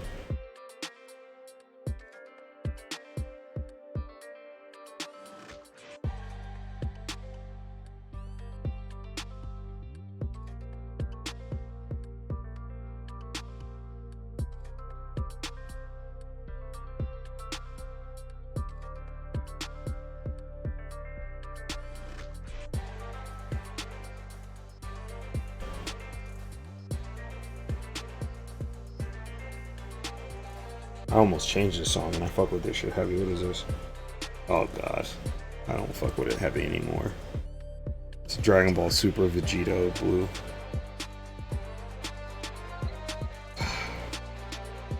Dragon Ball Super. I'm gonna start off with a pre-built one. It's better for my budget. Yeah, I heard building a computer is cheaper than building it like a computer is cheaper than buying one. Because you can buy like an Alienware one, get a really dope like PC. Then people are like, yo, just, if that's the case, like, bro, just fucking, they're like, yo, just make one. Yeah, it's cheaper. I guess if you make it at that level too, you know, it's a little different.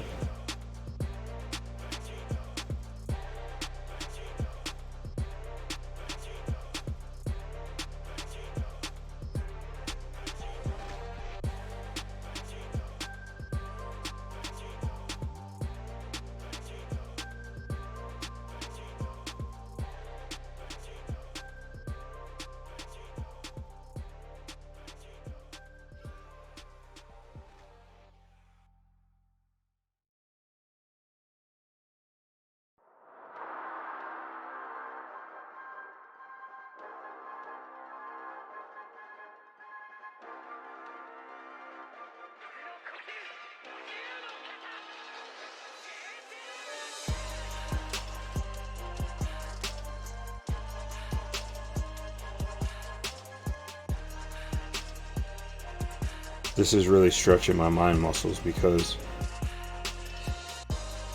it's going further back into space. It's going upward, and it, you know, it also needs to be at a fucking angle to really make it seem theoretically much bigger in this front part here. I still want to do the same type of weapon. I hate drawing circles and perspectives, dog. It's so whack. Because it just requires a different level of fucking thinking. I think this works.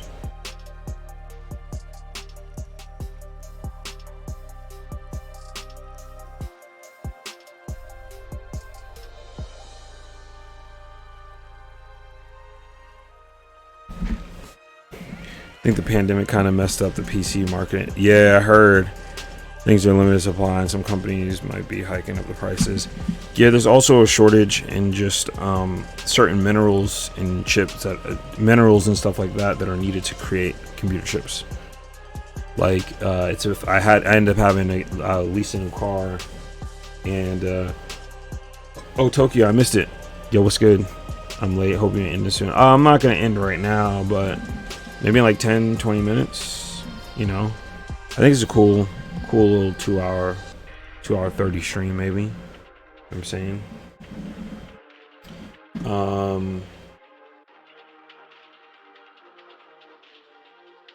What was I gonna say? Yeah, it was like computer chips and shit. I agree. There's like a shortage in certain minerals or whatever because people can't work right now, or there's been a lot of deaths, been a lot of crazy shit.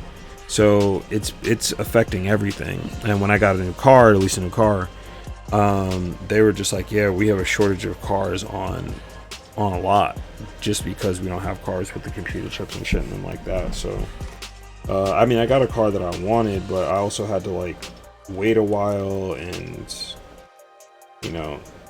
for them to drive and actually drop the shit off to me. It was a little bit of a thing.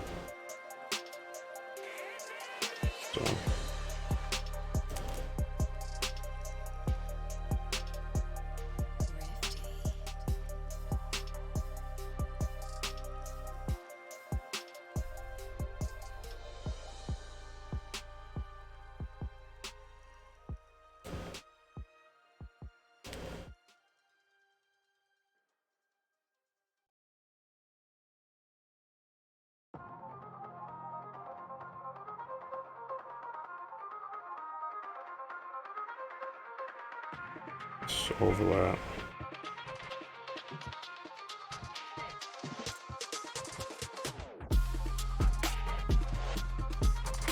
What the fuck is this, music-wise?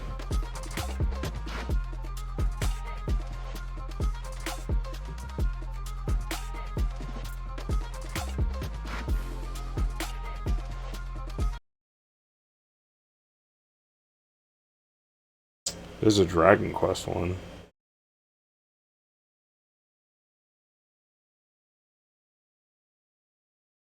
Hero Academia, Red Riot theme. Final Fantasy 15. Not listening to that shit. Tokyo, been drawing your ass off this week. The only thing I'm struggling on is dynamic poses.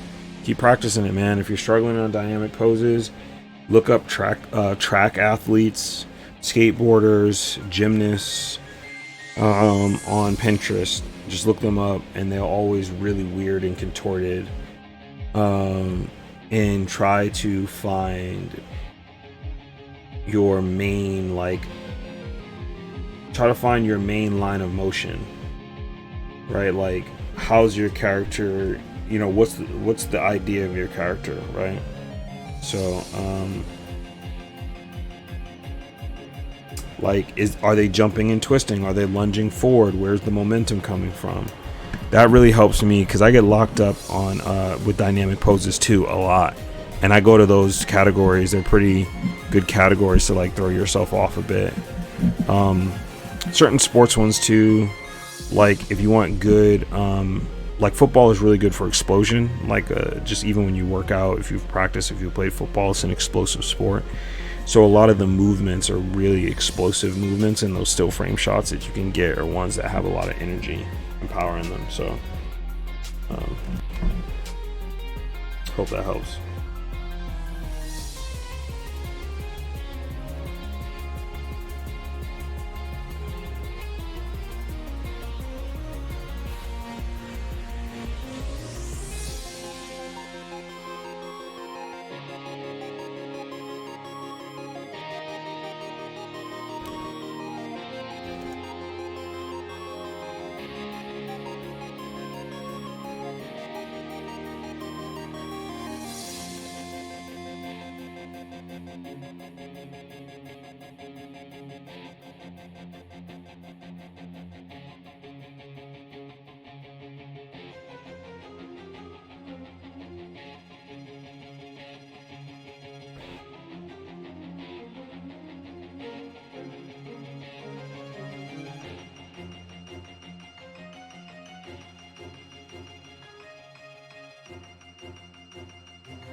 Hey John, thanks for joining the stream, man, and I appreciate the Prime sub. Thank you.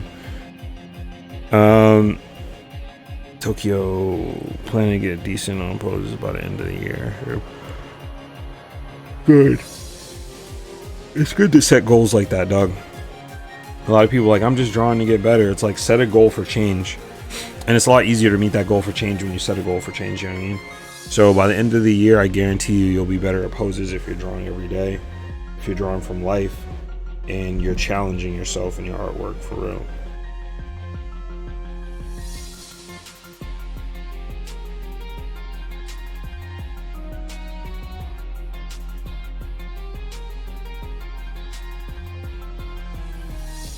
This arm is fucked up.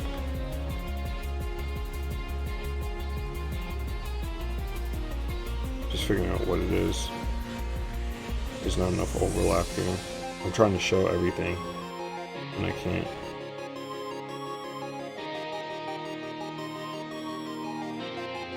It's better. I might do with this. That brings the arm up and the hand down, and it almost feels bad. That might work better.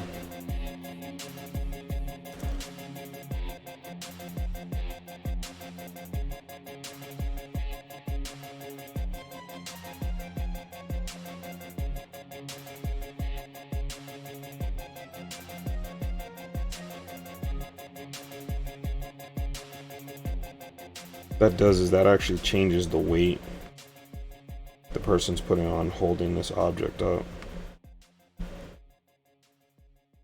He wouldn't hold his head up like that unless he had like was delivering it to someone. That's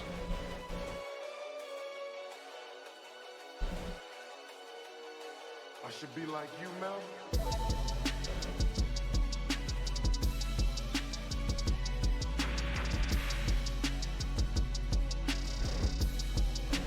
Yo, what is this? Is this fucking? I'll go to this, right? This should sound a little like the Kingdom Hearts soundtrack a little bit. Like Feel Tonight. Okay, one of these songs slaps.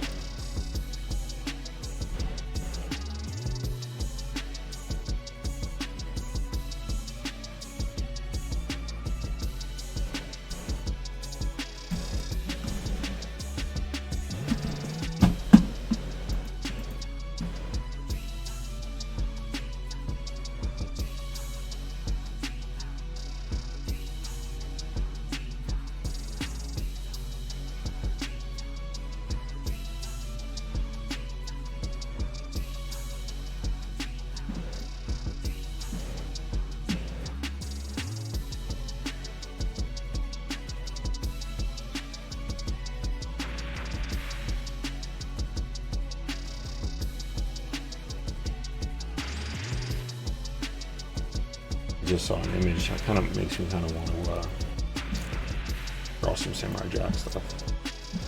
Yeah, man, I really got to change my style, man. I really want to play with some different shit.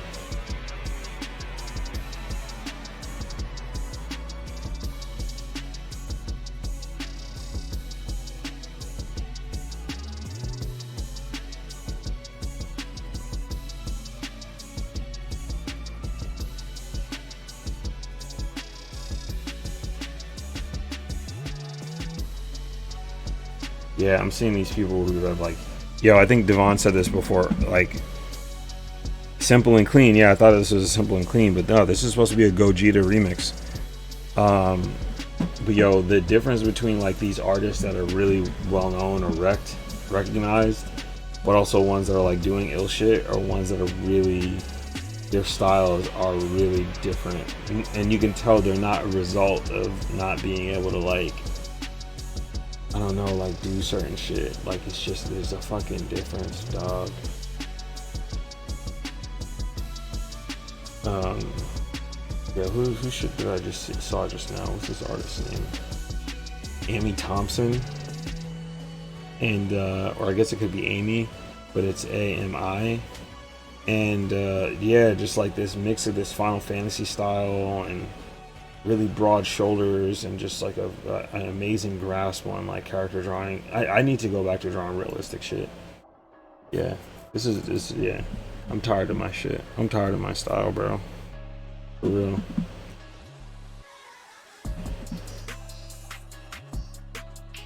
Yeah, I'm tired of my shit.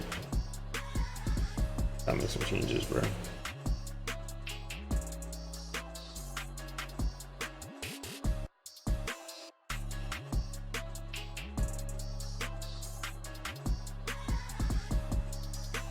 Yeah, I gotta step my motherfucking game up. Yeah, you know I'm talking about it. Let's start now.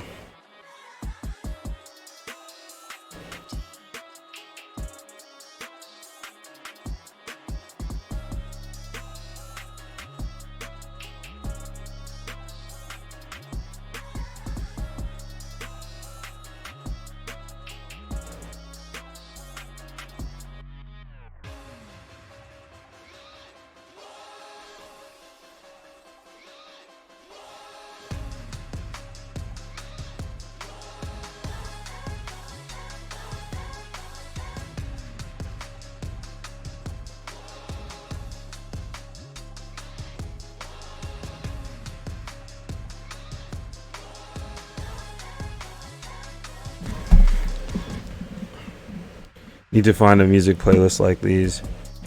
Yeah, I you know what I looked up? I said like, yo, trap Final Fantasy, right? And then I was like, all right, a couple of these are good. A couple of these could be changed or updated. I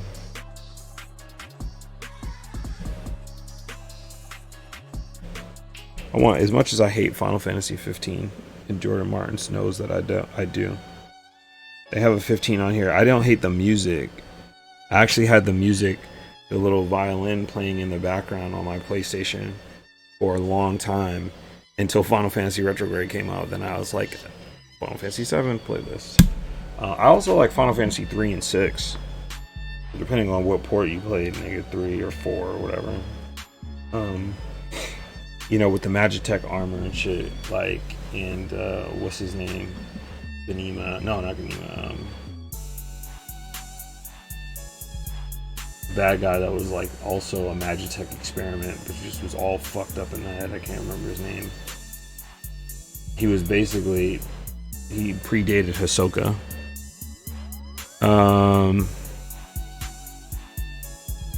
The Attack on Titan recent season shit. I haven't watched any Attack on Titan, man, since season 1 or 2. I have to watch 3 and shit. Okay, cool. I'll look him up. Nah, bro, you banned from Final Fantasy 15. Talk on stream for sure. Nightbot's gonna block me. Yeah. Nightbot being like, dog, can't go this hard on Final Fantasy 15.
should be returned to its natural state, and all humanity must make its home in outer space.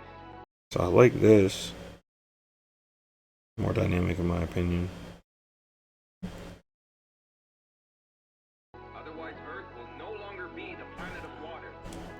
It's the second book of the Mecha God Saga. He's the Don Dada, the anime godfather. Pull up to the gala, manga on my Impala. Pop collars, drop colonies on your plaza. They robbed him of his model kits on a Sunday. Now we keep the heavy arms tucked in case of gunplay. Used to bump rhythm of motion in the Hyundai. Flying like coke delivered by Mickey Monday. Mega God never handled crack rocks, but he got guns in his head like Sam Rock. He make him go bow. Everybody say wow, that's Shad Moss. Oops, excuse him. He's just a villain with bad thoughts. The god of the Mecca, descended from the heavens. Please Venmo your reverend, cause it's time to run the checkup. The only L's we taking willingly is on the Lexus. Whole squad masked like villains, they can't infect us. Mask on my face like I'm Shar. How can I erase all these scars? Mask on my face like I'm Zex. How can I escape from this stress? Mask on my face like I'm Shar. How can I erase all these scars? Mask on my face like I'm Zex. How can I escape from this? So I like the other one, the other drawing I had, but this is sword timber. It's like I can't have, you know, like here the emphasis is on the back and the sword. Here the emphasis is on the character mostly, and I like it. I like this perspective. I might take a picture of it, save it. But it's not about the sword, bruh. And this is more about the blade. But he got game like Razor. Leave your girl around Mecha God, he might bang her. But if she's a Libra, she's dropped, he white fanged her. Can't straighten out my scheme, I love curves. I'm a zero waiting for my wings, I'm on the verge. Just me and my feelings, that's the fate I deserve. Cause every time I find an angel, I just get on her nerves. Richie, mask on my face like I'm Shar. How can I erase all these scars? Mask on my face like I'm Sex. How can I escape from this stress? Mask on my face like I'm Shar. How can I erase all these scars?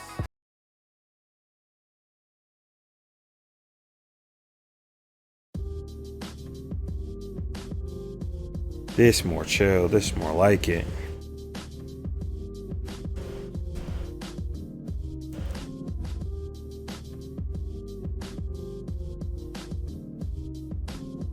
This is a situation now.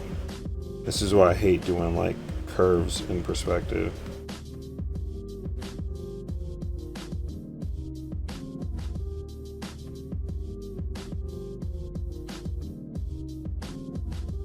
That's now considering I understand it a little bit better. It's not as bad. Maybe it was much worse before because I really didn't understand perspective. Yeah, I might have been bitching for no reason.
Hey, the homie One Hero's on.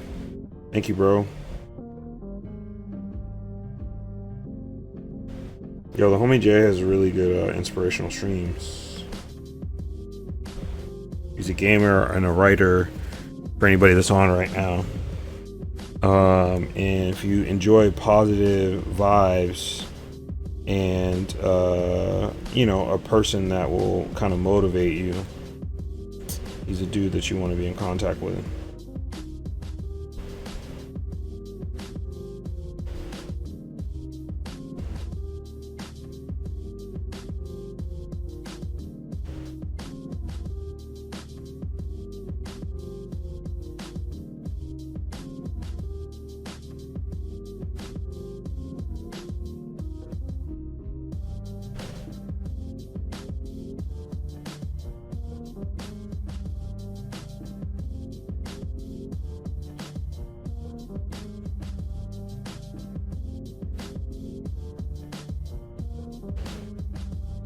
Don't give me that high praise. I have to, man. You know, I watch the grind and I watch the hustle, bro, every day. And to stay positive, dog. A lot of people don't do that. They glorify their problems. So, you know, in doing so, they don't really get anywhere. You know, you weren't that type of a person. So there's a reason why, like, I'm, you know, still so closely knit to certain people in the group. You know, our original group. Oh, it's been rough lately. Damn, man. It's funny, I was talking to my dad recently, and he was like, yo, man, people believe their lives, like, you know, because he's going through some rough shit. He's like, yo, people believe their lives should be perfect, you know, whatever. He's like, but, you know, really life is a bunch of ups and downs. He's like, you know, if I lost my house today, I'd be like, okay, well, that stinks, you know, I'm gonna find a way to, you know, work or do this, or to get another one, or flip this, or potentially, he's like, you know, I'm older, I may be going into a home or something like that. But he was just like, you know, his take on it is like, we problem solve, right, and we try to work past it, and we just try to, you know, we try to build and go to the next level. And you know, that's how I feel. And also, it won't always be bad, especially if you're working in the right direction. And, you know, you're the type of dude who works in the right direction, man. So I have a feeling that, you know, you're going to bounce back, and you bounce back, you know, stronger. I would ask you what's going on, but I don't know if you feel comfortable adding it into chat. So we could always talk personally, you know. But if I can be a resource for you, man, you know, I'm there.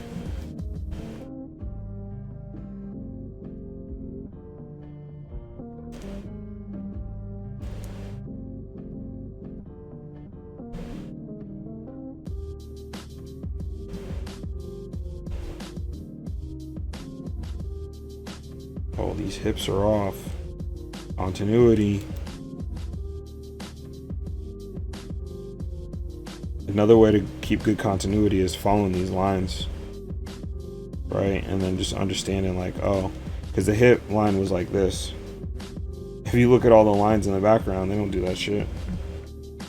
The easy way to follow the continuity is, like, get back on that line, right? And it should feel more like it's in the right space.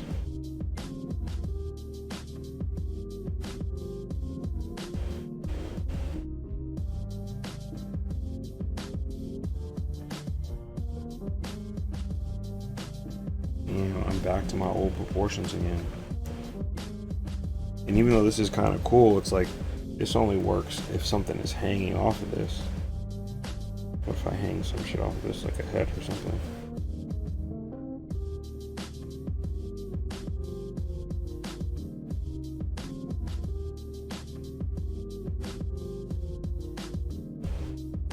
Alright, so I think I'm at a point where I like to say I'm polishing a turd. And so the idea of this character holding this sword like this might not work for what I want to do. This was the original, for anybody who's been on for a while. This was the original. And I was like, okay, that's cool, but it felt flat with no perspective. It still feels flat to me. Anatomy's fine. Like the head shape. You know, I guess the idea is if this is like, let's say, a 1 point perspective and it's flat and he's kind of turning a little bit, that it's okay. I don't know, I may return to it, I don't know. It's good that I practice other things though. This is cool still. But I can't get the sword on the thirds. And I'm assuming the thirds are like right here, here. Ugh. Ugh. Go back. Here, here. Alright, I got the recovery on. The recovery save on.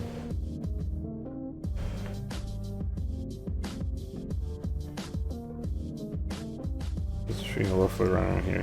So this body's on the third, and that's why it's a focal point. But I can't really get this. Those on some thirds. And then this is cool. But the emphasis again, not on the sword, on the character. I'll tell you what song it is right now.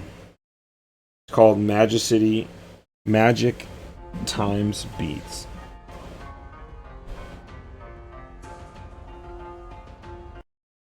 And I actually like that too. That was a solid one. It's like an 8-minute joint. I actually like that for replay.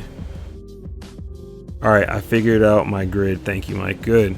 Was it what I talked about? Was that the part or it was something else?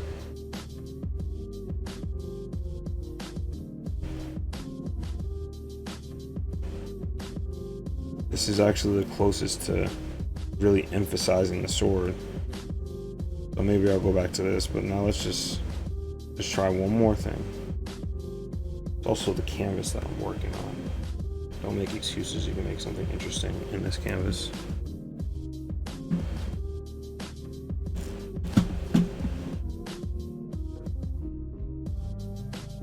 Yeah, I'm seeing people do some interesting stuff in the long form format. And I can do this. Yo, another thing that kills me about this fucking like Twitter, because I'm trying to make an impact on Twitter or whatever, is that trying to make an impact on Twitter, and like when you put some shit up on Twitter, and maybe it's just me, like for brown people, this shit does not focus on people's it doesn't really focus on our heads or whatever, you know what I'm saying? It always focuses on like some other place on my piece of work, and it's so fucking annoying. Yeah, I really want to change my style. I'm looking at Twitter right now. I'm like, dog, I really want to up what I'm doing. Let's see. Trying to figure it out. Oh, dealing with negative creators in there, and they're influencing the narrative of me being a bad guy. Who the fuck are those people? What the fuck? Etc. etc. with no way to defend myself.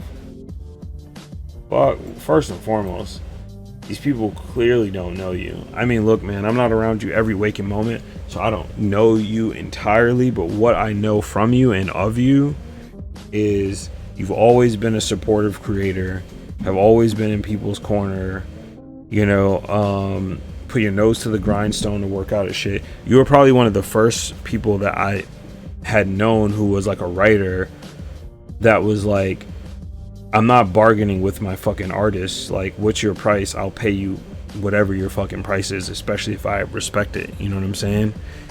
And at the time when you were writing your, I don't know if it was your first comic with us, but the comic that, you know, I was introduced to, that I supported. I believe it was something Journey. I can't think of the name right now just because it's almost 2 a.m. where I am. And Infinite Journey, right? Or Infinite. And yeah, like I think at the time I might have started commissions, and it was always a fucking bargain, you know, and you know, with people, and I'm like, I don't, you know, that's not what I'm gonna do. And you're one of those guys that didn't do that. You're like, yo, let me pay my artists what they're fucking worth. And Infinite, you had a dope artist for Infinite, and that work was great. You know, personally, I think where I think it, you know what it missed out on? It missed out on visibility. You know, like there's a lot of people who have really great products and projects, but like they don't get the right visibility. You like they're not the right amount of eyes on it, and it would have been fucking, you know, I think it would have been super impactful. You had a great artwork, you had a nice start to your story, you know, and it's like, how do you develop an audience so you can drive traffic to your stuff without having to pay a shit ton of money then to drive traffic to it? Yeah, man, I don't know. And then was it gaming / creating, streaming used to be an escape for me, fun, and I wanted, yeah. But then many others put their eyes on me with their pressure, jealousy, and hating, etc. Yo, I'm gonna be honest too, like Jay, and you know, keep this in mind. This may or may not help, but like that shit is gonna be fucking everywhere, and every level you get to, it is going to still be there, and it may morph. It may be more open. Or it may be more insidious. But yo, that shit, it's always going to fucking be there, and easier said than done. But like, don't let that shit be the thing that dictates your movements, and you got to stay positive, dog, because the positive energy that you keep around you will tend to flourish. And like, you know, I was talking about my dad before earlier, you know, there will always be valleys, right? There's, you know, mountains and valleys or whatnot, and when you hit those valleys, like, I just feel like you're not in them as long. They don't go as deep, you know, when you keep the right positive energy around you, and things will not always shift your way, but they'll shift. And you know, and keep positive energy and positive people around you. Also too, like, you know, just always being very careful about like your internet friends and your real friends and the people that actually, you know, you actually fuck with, and you know what I'm saying, and stuff, and like, the bigger everything happens for you, and this goes for anybody on this chat, there will be someone who looks at what you're doing and be like, why is that not me? You know what I'm saying? Like, why is that not me? So that person must be doing something. They must be a part of the Illuminati. They must be blah, blah, blah, blah, blah. Like, people are going to do that shit. I think I brought up on the last call, I talked about, you know, the business that I had owned prior to like moving to New York and shit. And at the low level when we started, niggas was like, fake ass tees, fake gear, blah blah blah blah blah, right? And like, niggas would hate. So then we're selling, you know, when we first started selling, we had a table on Newberry. First we sold to all the people that we knew. We saturated our market. Then like, how do we get to new people? I saw a dude selling merch on the street, and I said, all right, well, let's try this. Let's figure out what sells. Let's figure out what doesn't. But at least we'll bring in some revenue. And so we don't cheapen our brand. We'll say, this is just a promotion we do on weekends at scarcity. So we got like people buying the shit, doing pretty well. 20, 30 shirts a day, Saturday and Sunday. And then we had, every time we have a new release, we had these Middle Eastern dudes that would come in, and they had just foolish money, and they would buy like one of everything. You know what I'm saying? Or they would buy like one of the opposite thing of their homie had, so they had something exclusive, and they'd like wear their shit to the club or whatever. You get people talk shit about us. Then we get the store, right? Then less people talking shit openly, more secretly being like, all right, well, what is this store or whatever, blah, blah, blah, blah, blah. People talking shit behind the scenes. We used to work for some people at Carmloop. I work for a company called Society. So I used to have to work in the Carmloop office sometimes. So one time I'm sitting there, and I'm working with this girl. She's sitting right next to me or whatever. And, you know, talking and something like that. And so the girl's talking about the store. Her boss comes out. And it's like, oh yeah, that fucking store that's on whatever, right? She's just talking shit. Just mad shit out of her. Also niggas who stole ideas on credit. Yes, definitely. So she's just talking shit out her ass. Oh yeah, fuck those guys, blah, blah, blah, blah, right? Clearly doesn't know us. Clearly doesn't know me or Matt, because we're both working in the office, right? She didn't even say anything that was more of a lie or anything like that. It was just more like, who the fuck are these people to have their store kind of next to Carmaloop, and like just like saying some other shit. And I was like, oh well, I guess I'll consider that. And the girl's like, oh why? And I'm like, that's my store, not the boss, because the boss walked away. And the girl's face turned white, because she was like, oh yeah, it looks cool. Like, she was like, you know, she didn't know me, she didn't know the store, But she was like, oh, it looks cool, like it looks like a cool vibe, blah blah blah blah blah. And the shorty just like fucking, her boss came around, just hated, didn't know us, didn't know me or Matt from a fucking hole in the wall, right? And a couple of niggas that worked at Karma Loop knew us, but Greg liked us. He owned all of Karma Loop, Greg Selko.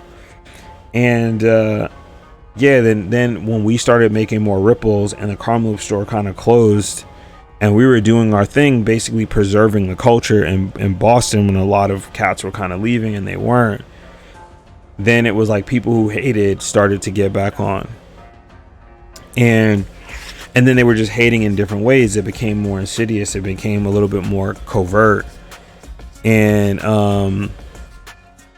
yeah, it's just, you know, but at every level you could be doing the right thing. You could be nice to people. Our whole brand was established on cutting away the whole, not exclusivity, but cutting the whole way, like, I'm cooler than you. It's like, yo, come in, introduce yourself, be a part of the community. And if you're a trash ass person, no matter what type of streetwear shit you're wearing, you're a fucking cornball, you're not invited. So, you know, you just saw that there were a lot of corny ass niggas at the top. And then they were getting salty because, like, we were kind of democratizing what was going on. And people started to feel empowered. They were cool by certain shit. It was just, you know, different, right?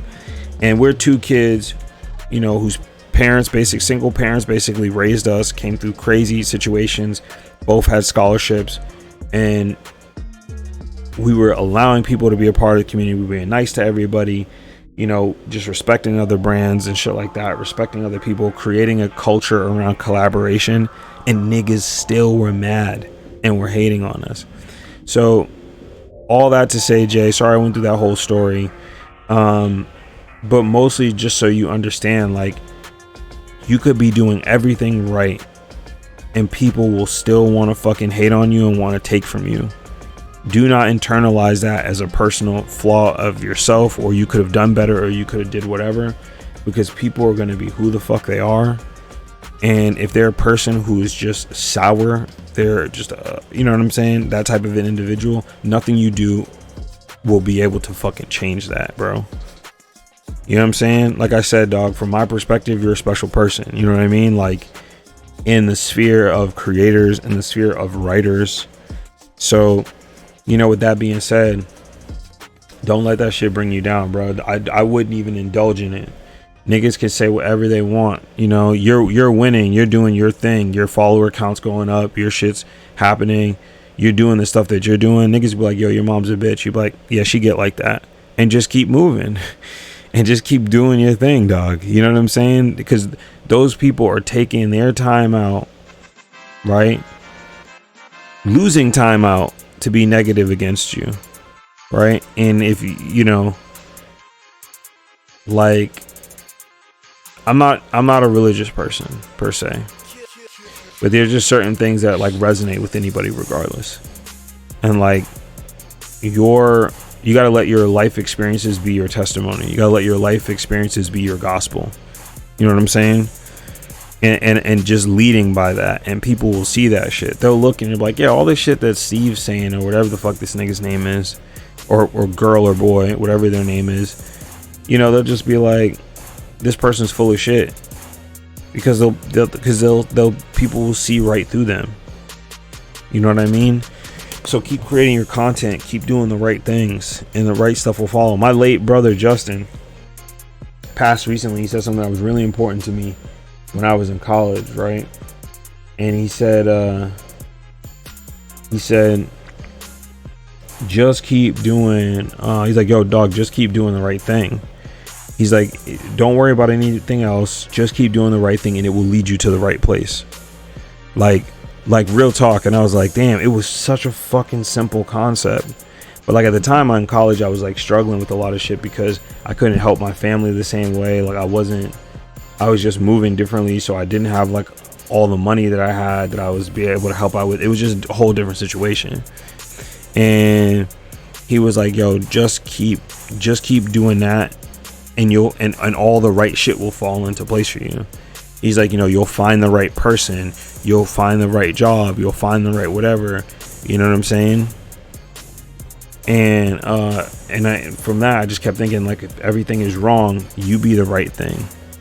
and you'll start to see that more right shit will show up like in your life, and you'll be prepared for it. You know what I mean? So, dog, just keep being one hero. Just keep letting people know that they can be the heroes of their own story, and keep, you know what I'm saying, motivating these people and doing the right thing. And I guarantee you, bro, the right shit will come through. But if you're dwelling in darkness and you're dwelling in, you know, a lot of your problems there, you know, you're not gonna, the right stuff is gonna pass you. Let me read these comments, sorry, because I just been kind of ranting and not reading. But yeah, that's true. They don't have consistency or dedication, so they hate. Exactly. Also, niggas stole ideas uncredited mad times for sure. Greg owns a gaming company now. Not surprised. He's always in the forefront of the precipice of some new shit. That's why I don't tell everyone about my comic on the title, because they try to steal ideas. Preach. Chat stream full of facts right now. Thank you. Yeah, you feel me? Niggas be hating just because they're scared to jump off the ledge and follow their dreams. It's true, and they want the other thing to fail so bad, because if it doesn't, then they're like, damn, I could have did that. You know what I mean? I think, you know, Chris, it's less about like you telling people about your story and you know, telling people about your title. Not so much that people will steal it, but like it's just bad energy. Like sometimes niggas will just be like, oh, fuck that, and they'll just say fuck it just to say fuck it. They have no evidence to substantiate it. They have nothing. They're just like, yo, I just want to hate on it. And sometimes you want to save your baby, which is your project, from negative energy, you know. But niggas stealing shit, they like, you know, I think Game of Thrones, people should have learned from Game of Thrones, and Game of Thrones should have taught a lot of people something. These niggas, Dan and David, they had 7 seasons of written content in Game of Thrones. They only had to write 1 season, and in 1 season they fucked up an entire series. So understand that when someone tries to steal something from you, they can't steal your energy. They cannot steal the creative mind that came up with that concept, and it will be a fucking flop. They can try to take a name, they can try to take some form of the concept, but the idea that came up with it is more precious. That's why a lot of the times companies will try to buy a project and have the person be on it, because they understand the full vision of it that caught their attention in the first place. So I'd be less worried about shit like that.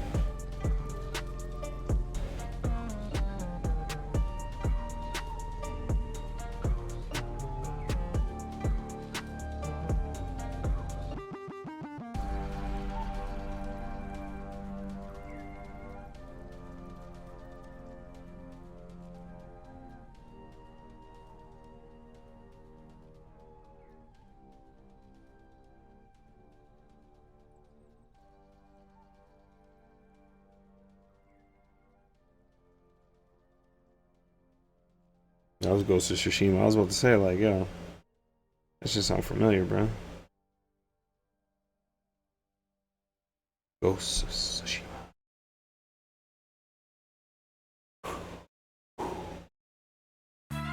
I'm gonna be really tired tomorrow. I gotta hop off. But I'm loving this chat, dog.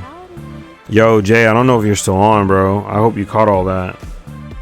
I hope you also don't feel lectured to. Thank you, Chris.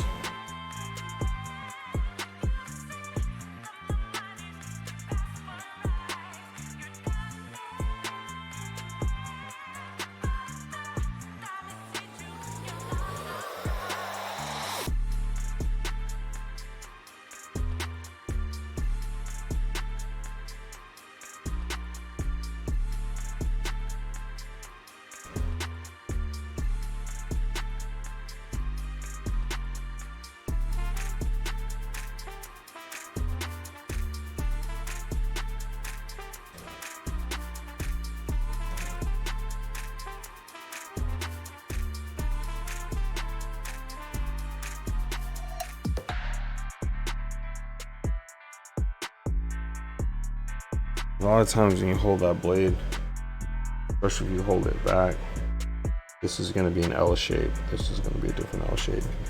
You press this against the body. There you go. And this is overhand.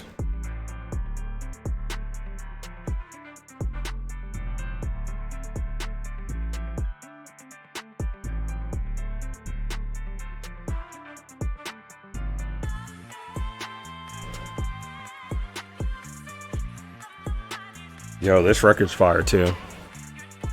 Love this song so much, but I still gotta play Persona 5. Sorry that I'm going off topic. No, you can, dude, all topics are appropriate. Well, not all topics, but you know what I mean. You can change it if you want. I just want to give some inspiration to my bro, man, because this nigga don't deserve that, you know. He's a cool dude. Tokyo, what was the lo-fi song you was playing for 8 minutes? One. I'll tell you now.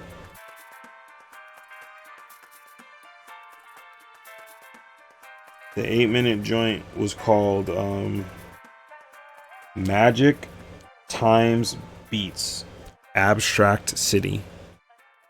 Magic Times Beats Abstract City. Oh, the homie, yeah, here is back. 1 sec, Mike. I heard you. Okay, good. Yeah. You don't gotta respond as long as I know you heard me, bro. You know what I'm saying? Like,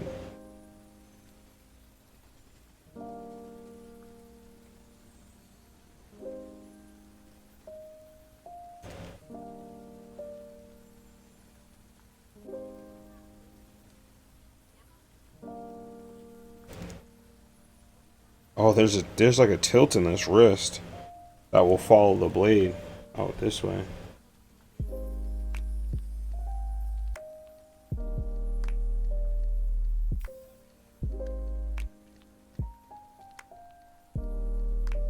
Thumb up, thumb down, blade tilt here. I'm actually doing the C's back there and see if I can.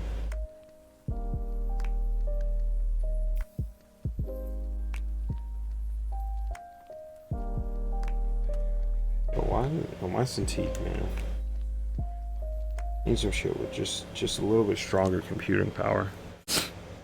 Thank you, Maine. Oh, it's been haters for sure, yeah. Yeah, bro. It's just, people are gonna hate. Like, it's just, you know, people are gonna hate at every fucking level. Like, that's the thing. Like, I don't know, man. You can't let that shit get to you. You really can't.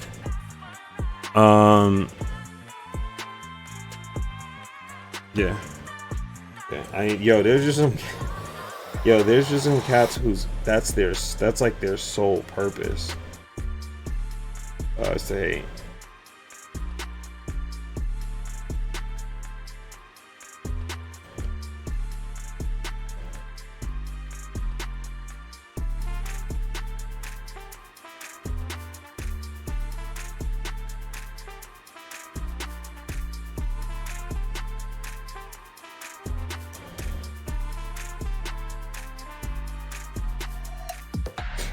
Currently researching black women natural hairstyles to help with a few character designs. Go on Pinterest for protective styles, natural styles, especially if you're looking for anything that's really like you're looking for like a woman's wardrobe. You know, Pinterest originally had a lot more women users, man, so they've populated a lot of stuff in that realm. It's a great resource. Pinterest dead ass helper for real. Hell yeah. Oh, that's what I'm on. Good doing that too.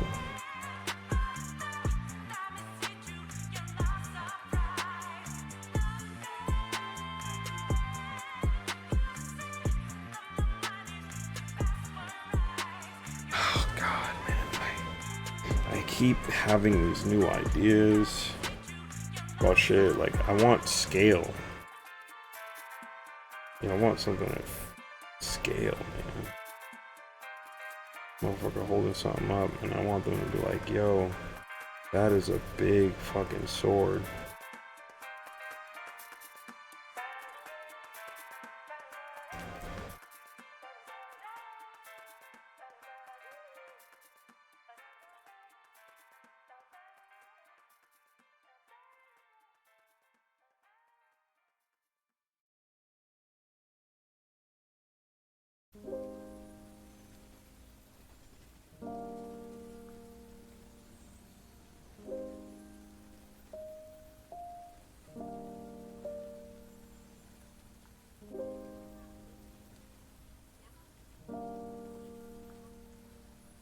All right, got it. That's what I was looking for. Foreshadowing, kicking my ass. You mean foreshortening? For this running pose, but I think I'm overthinking it. Well, Tokyo, if you stay on stream for a while and you earn, let's say, 2,000 Eyes of Darkness, and you want to spend that in the chat, maybe I can help you with it. Not for this stream, but I'll be streaming tomorrow. And if you want to drop that in, then maybe I can help you. Maybe I can help you with that. So.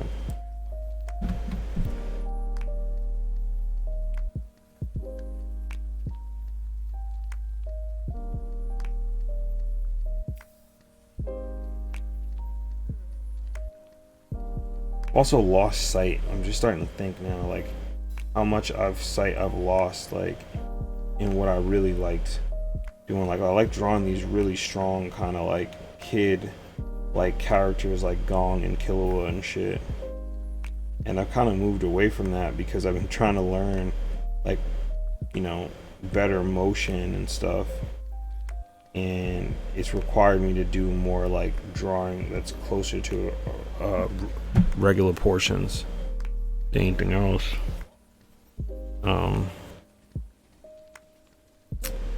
Yeah. I want to see something real quick. I think I'm gonna hop off. It's almost 2, and I had a long day today. A lot of walking, a lot of kind of, you know, body movement, working out a little bit. I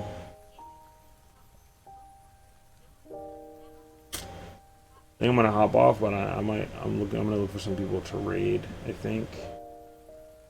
You know, if you guys want to stay on, maybe we'll look for some people. I want to keep you guys entertained. Also want to connect to more audiences. The last person I rated, they were fucking great. Their artwork was good, and they had such a really good vibe. That, you know, that ended up being a really great experience, man. And the more I mess around in Twitch, the more I get really excited about the community. And yeah, I'll dump this body on a third. And I think he almost.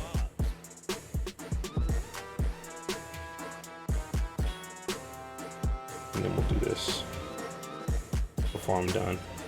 I got some time to work on some personal shit. I'm gonna do a lot of these sword tovers. I have some old sword drawings too that I could probably do. Characters using swords.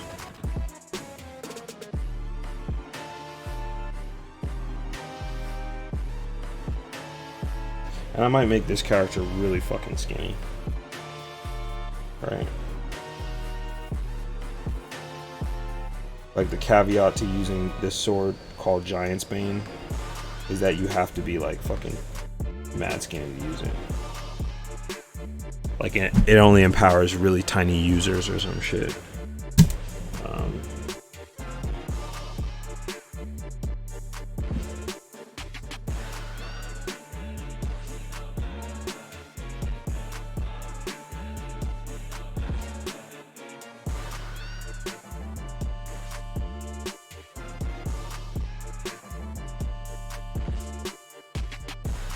I always try to go in here and find some black people who are drawing, and there's not that many generally.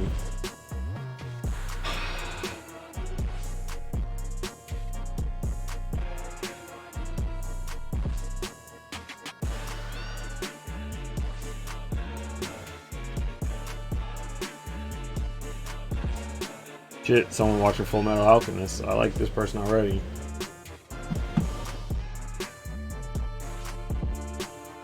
Forever grinding to get good. Person after my own heart, man. Kind of want to keep doing this drawing, dog. I'm not really tired. I want to develop this shit more.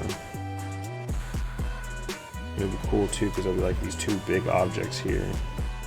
Be like some relationship. Actually, that kills the contrast of the blade. Maybe I won't. Maybe I'll do something that's long. Long braids or some shit. Long braids or twists. Yeah. That'll keep the contrast here on this blade. And I'll probably put a giant's head here. You know what's gonna be the hardest part about breaking like your style is this, just a fear, man. Just so much fucking fear of just doing a new thing and being like, and just knowing that the first couple versions of that shit is gonna flop. Like, it's gonna flop because it's new. You're doing something new. You have to be like prepared to really fail in that shit. And like, yeah, like I think that's another nerve-wracking aspect of, you know, the art thing. I've done this once before where I've been like, all right, fuck it, I'm not gonna do color for like a month, and I watched, you know, my likes and my follows go down, but I watched how it was forcing me to improve as an artist, right? And that to me was like more important. So you know,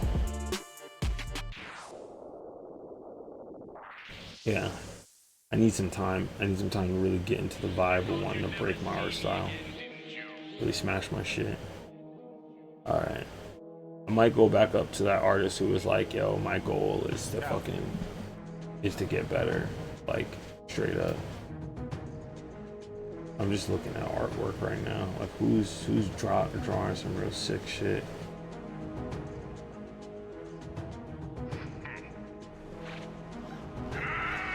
God, I want to connect with more black streamers. I really do. What's my boy Hero saying? But I wanted to say thanks, Mike. Oh yeah, man, for sure, always, dude. This is Austin, and I battled with wanting to stand my ground or not, and recently I've been standing my ground to keep my peace. Yo, bro, your best on your peace of mind, even taking a hiatus. Honestly, like, yo, sometimes letting that shit roll off your back is a way of just being like, it's also like a way of growing. Like, yo, if you feel like you want to stand your ground is bringing you peace, then stand your ground. If fighting is helping you bring your peace, then keep fighting, right? However, like, you know, I don't know, there's like a proverb that it's like, yo, it's a proverb, maybe it's a story. Someone was like, you know, I don't argue with idiots because from far away there's no difference between the two. And you know, it's like one of those things where sometimes I entertain shit, sometimes I don't. You know, I'll get some shit on like someone wrote on one of my posts today, like, when are black people gonna create their own cons and their own whatever? And I was like, should I tell this nigga that there's a blurred con and that there's dream con and that there's a bunch of other shit? And then I was like, no, because this person is just unfucking informed. And I don't care. If they wanted to actually have a discourse, they wouldn't have came on my chat saying some shit like that. And then they asked me to like add them to, like, yo, draw me in one of your animes. I'm like, dog, your energy's all fucked up. You know what I'm saying? So, you know, I get posts that are asked backwards all the fucking time. And I just look at it and being like, those people don't want to learn, they don't want to grow, they just want to fight. So you feed them, you feed their fuel for bullshit when you do that. And for me, I'm like, you know what? Nah, they can fuck them. Fuck them. You know what I'm saying? Fuck them. No, this is just, no way. You know? But if it, like I said, if it's bringing you more peace to protect yourself, then, you know, protect yourself, man. Like, for real. But just don't let that, like, don't feel like you're losing a battle or, you know, whatever else, because at the end of the day, like, you're not starting this beef, and, you know, whatever they're saying is not going to stop you from doing what you're doing, you know? Like they can't because they don't got your energy. So I don't know. I'm gonna see what this person forever grinding to get good. Let's see what they talking about.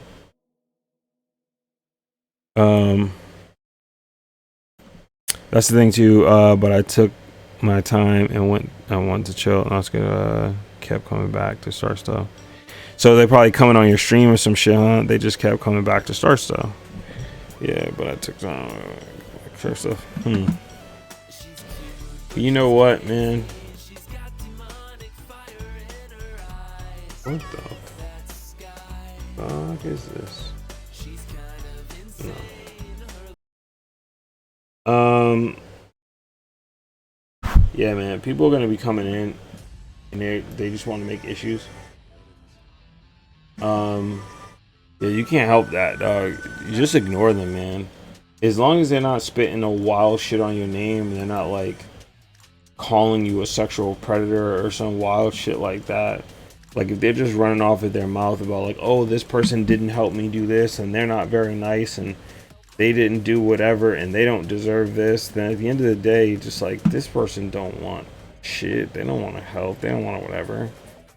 They just want to shit talk. And I would ignore them. I ignore niggas all the time. You know what I'm saying? We're all intertwined with many people, so it's offhanded comments via streams or someone retweeting the BS someone else said. Yeah, man. You know what's funny? I'm not a nigga that indulges in a lot of drama. Like even in high school, even or whatever, like, you know, some spicy shit will come out like about me, because like, you know, like I would just do some wild shit sometimes, whether I did it or not, or whether it is what it is, and people wanted to make conjecture about it. I'm like, yeah, this is what happened. And if people want to run with it and spin wild tales, I'm like, I'm not indulging in that shit. Because I had so much more serious shit going on in my life that I was like, dog, I can't deal with nobody else's fucking foolishness. Right? So I just kept it moving. Niggas would say whatever they wanted to say, and then eventually either died down, or they were just like, yo, like these other people are full of shit, because Mike's ill. He's cool. He's chill. He fucks with people. He's, you know what I'm saying? And yeah, bro. I was just getting exhausted. I keep coming back to me when I'm not looking for it. You know what it is too, and there's another thing where people are like, yo, it's easier said than done, and they're absolutely right. It's really hard to walk away from the bad shit. I guarantee you this, Jay. I guarantee you get more positive comments, you get more love than you get more hate, but it's so hard to walk away from those hate moments, because they really sting you. It's either two things that happen. They either hit you personally because it's real, or it hits you personally because it's so fucking false. And you look and you're just like, dog, you know, you want to, like, yo, there's times I want to respond so badly. I want to respond so badly to a person that goes, yo, you're racist because you don't draw white people. And I'm just like, I know what you want. I know what you want. You're an asshole, and you want me to be an asshole with you. And it's not going to happen. Oh, found a brother.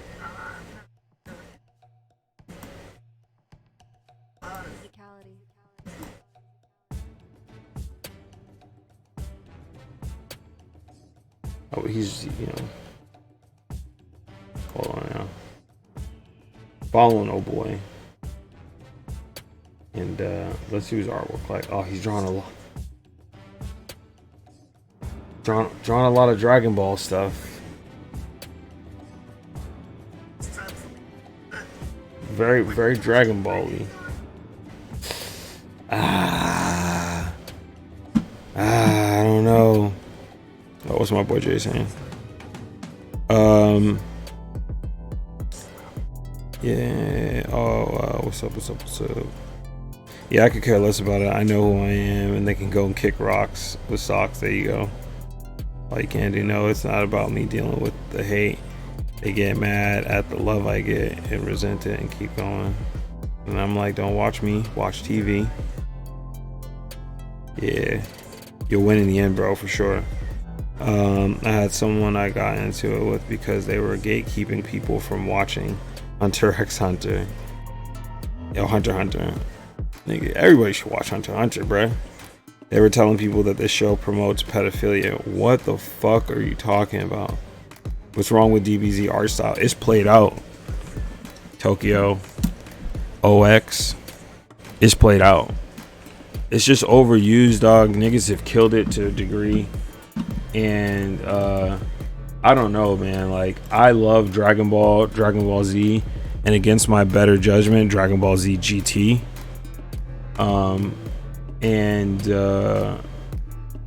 Yeah, but at this stage in the game, after experiencing so many different animes and so many different mangas, and just seeing how, like, it's mad repetitive, man. Like, this nigga Vegeta still has not won in like 30 years, like a big bad solid. Like, it's, you know, I don't know. It's Dragon Balls, it's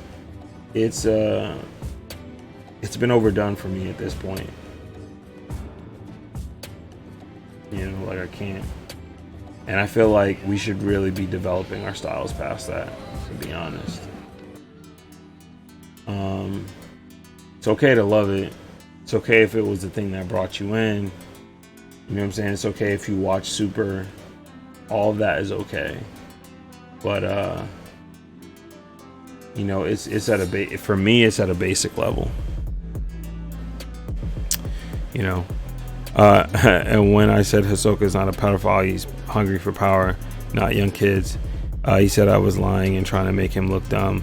He is dumb because the nigga, he wanted to fight Crollo. He had the same feelings when he wanted to fight Crollo, right? He had the same feelings when he like showed his bloodlust to Isaac Netero and the other people in the Hunters group. Like, if you read the manga too, it shows like the character that he is, like who he became, or like where he came from. He's always had a lust for power. You know what I'm saying? It just so happens that he saw like Gong and Killua, and he goes, when these kids get older, they're gonna be like formidable opponents. You know what I'm saying? But, you know, niggas want to think what they think and want to say what they want to say.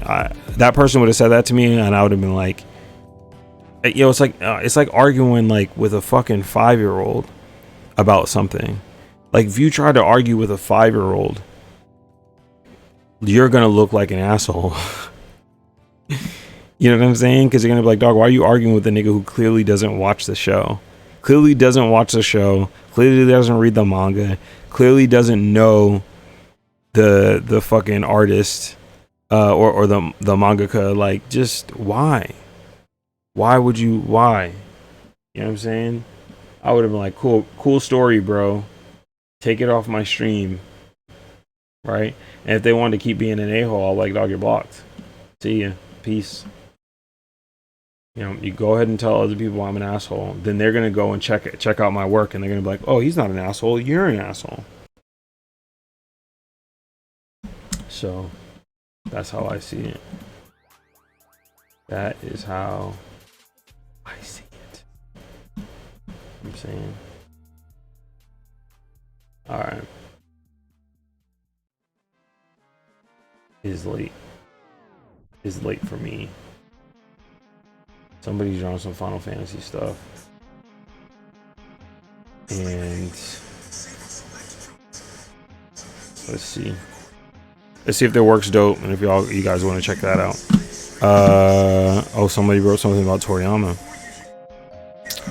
DBZ is what I base my art style off of, but now I think it's best to develop off of that and make your own style. I like what will make your style different from Toriyama's and stuff. Yeah, for sure. Like, look, man, I spent years drawing like fucking Toriyama too. And then I got introduced to a lot of anime and a lot of different things, and I was like, okay, well, shit, like, I like this style. I can develop my own thing.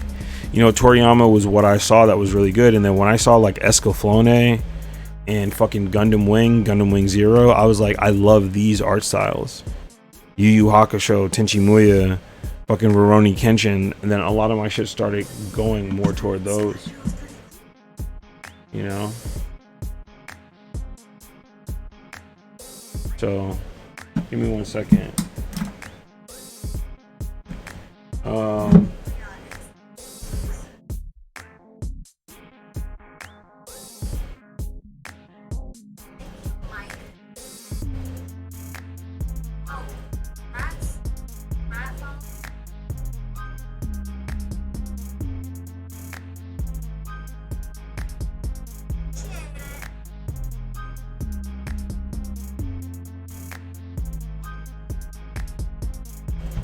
Yeah, it looks like this person is a super solid artist. They're on some Final Fantasy shit. I might shoot them over. You know, I don't know about their philosophy. What's up with their stream? Variety of games, practicing digital art. Got a solid schedule. Finishing games. Donates to charity.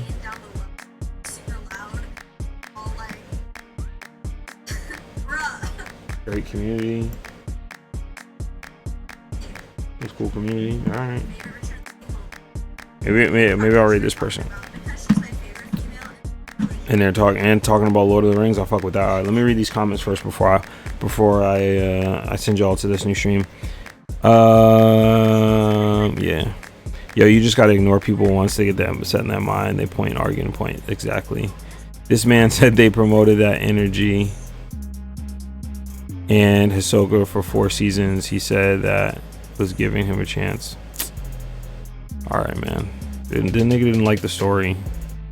Or yo, think about this, Jay. Maybe the dude was touched as a kid. Nah, this is like this is not a joke. I'm not saying it's a joke to the nigga, but maybe that's real. Maybe he low key went through some shit, and just like, you know, when he sees it, it's traumatizing for him. You know what I'm saying? The nigga is traumatized when he sees shit like that, and he's just like, yo, it makes him sick. You know, because when he's looking at the kids and they're like, no, Hisoka, you walk in the front. This is a Greed Island or whatever, right? Because they feel like he's pervy because they're like staring at him. But like he's clearly stated on multiple occasions, like he's like, I don't want to fuck these kids. I want them to get strong enough so I can fucking fight them, and maybe they'll kill me, and maybe they won't. Maybe they'll prove my skill, you know, and my existence. So I don't know, man. I'm not worried about that. It's 2 a.m. here in Michigan for sure. Yeah, niggas too now. Escaflowne is a great anime. It is. Elfen Lied I wanted to watch, but I never got a chance to watch, and I'm gonna fucking watch it, I promise you. You should watch Inuyashiki. Oh, that's the new Inuyasha. I started watching it, and I fucking like it.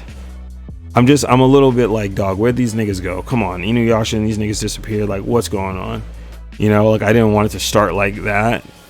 I want this nigga to be at least a pops or something, but, you know, we'll see. Like, I'm 20, and the amount of stuff I've seen that helped me come up with my own style. You want to see DPZ influence my art, but my goal is personally for it to be the best version of me and not Toriyama 2.0. Exactly. Respect. The art in the story was so interesting for me. What's up? Keep in touch with the Michigan boys, yeah. Nah, it wasn't Inuyasha. It's a way different anime. Oh shit. Alright, my bad. I'll check it out. Maybe, you know, my reading comprehension is sus god, so Inuyashiki. Alright. Alright. You should watch Elfen Lied on stream. Alright, maybe that's what I'll do. I'll watch Elfen Lied on stream and you guys can tell me about it and shit. But I'm gonna hop off and we're gonna actually raid this person, Kit Kate. Oh, it has crazy nudity. Oh, I don't know, man. Yeah, I also don't like a lot of anime that got a lot of like ass and titties and nudity in it. It's weird for me. Cause I, you know, like I grew up in split world. So like I played basketball, football, and track, fairly athletic, you know, could dance. I was like very, you know, like I was sociable, right? A lot of social shit, you know? So when liking anime, the niggas like, oh, you like that weird anime porn shit? I'm like, nah, nigga, it's just regular anime. But then having to like talk through that, it kind of always became a very weird thing for me. Like the whole ass and titties in anime, it just felt like a distraction. But I do want to watch Elfen Lied though. I forgot about all that, but the anime is nowhere near as etchy at all. All right. Well, I have to trust you, man. If I get a permanent ban from Twitch, I'm gonna be very salty.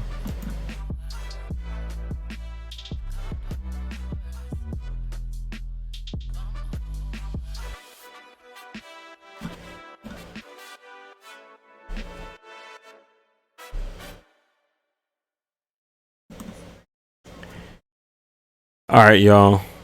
Yeah, it got titties, but doesn't focus on nudity. I bet you should watch it in your own time. It's more bloody. Maybe I'll watch Escaflowne, dog. I haven't rewatched Escaflowne in a minute. We'll geek out together to that. I fucking love Escaflowne. All right, I'm sending y'all over to this other channel. Peace. Oh, before I sign off, though. Thank you for spending this time with me, bruh. Everybody that was on this chat, like I've always said, time is one of the things you can't get back. So I appreciate you guys spending it with me. I hope I've inspired you. I hope I've helped you in whatever endeavor that you wanted to do, you know. And yeah, hope to see you guys tomorrow. Peace. Oh, this is a dope song to end on. Oh shit, this is a fire song to end on. All right, peace.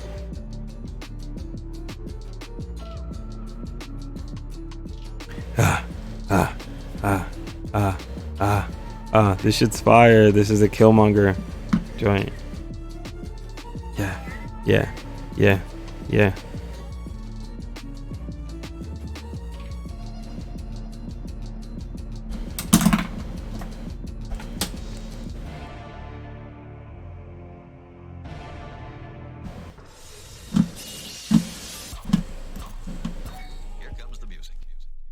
Just bury me in the ocean with my ancestors that jumped from the ships. Because they knew death was better than bondage.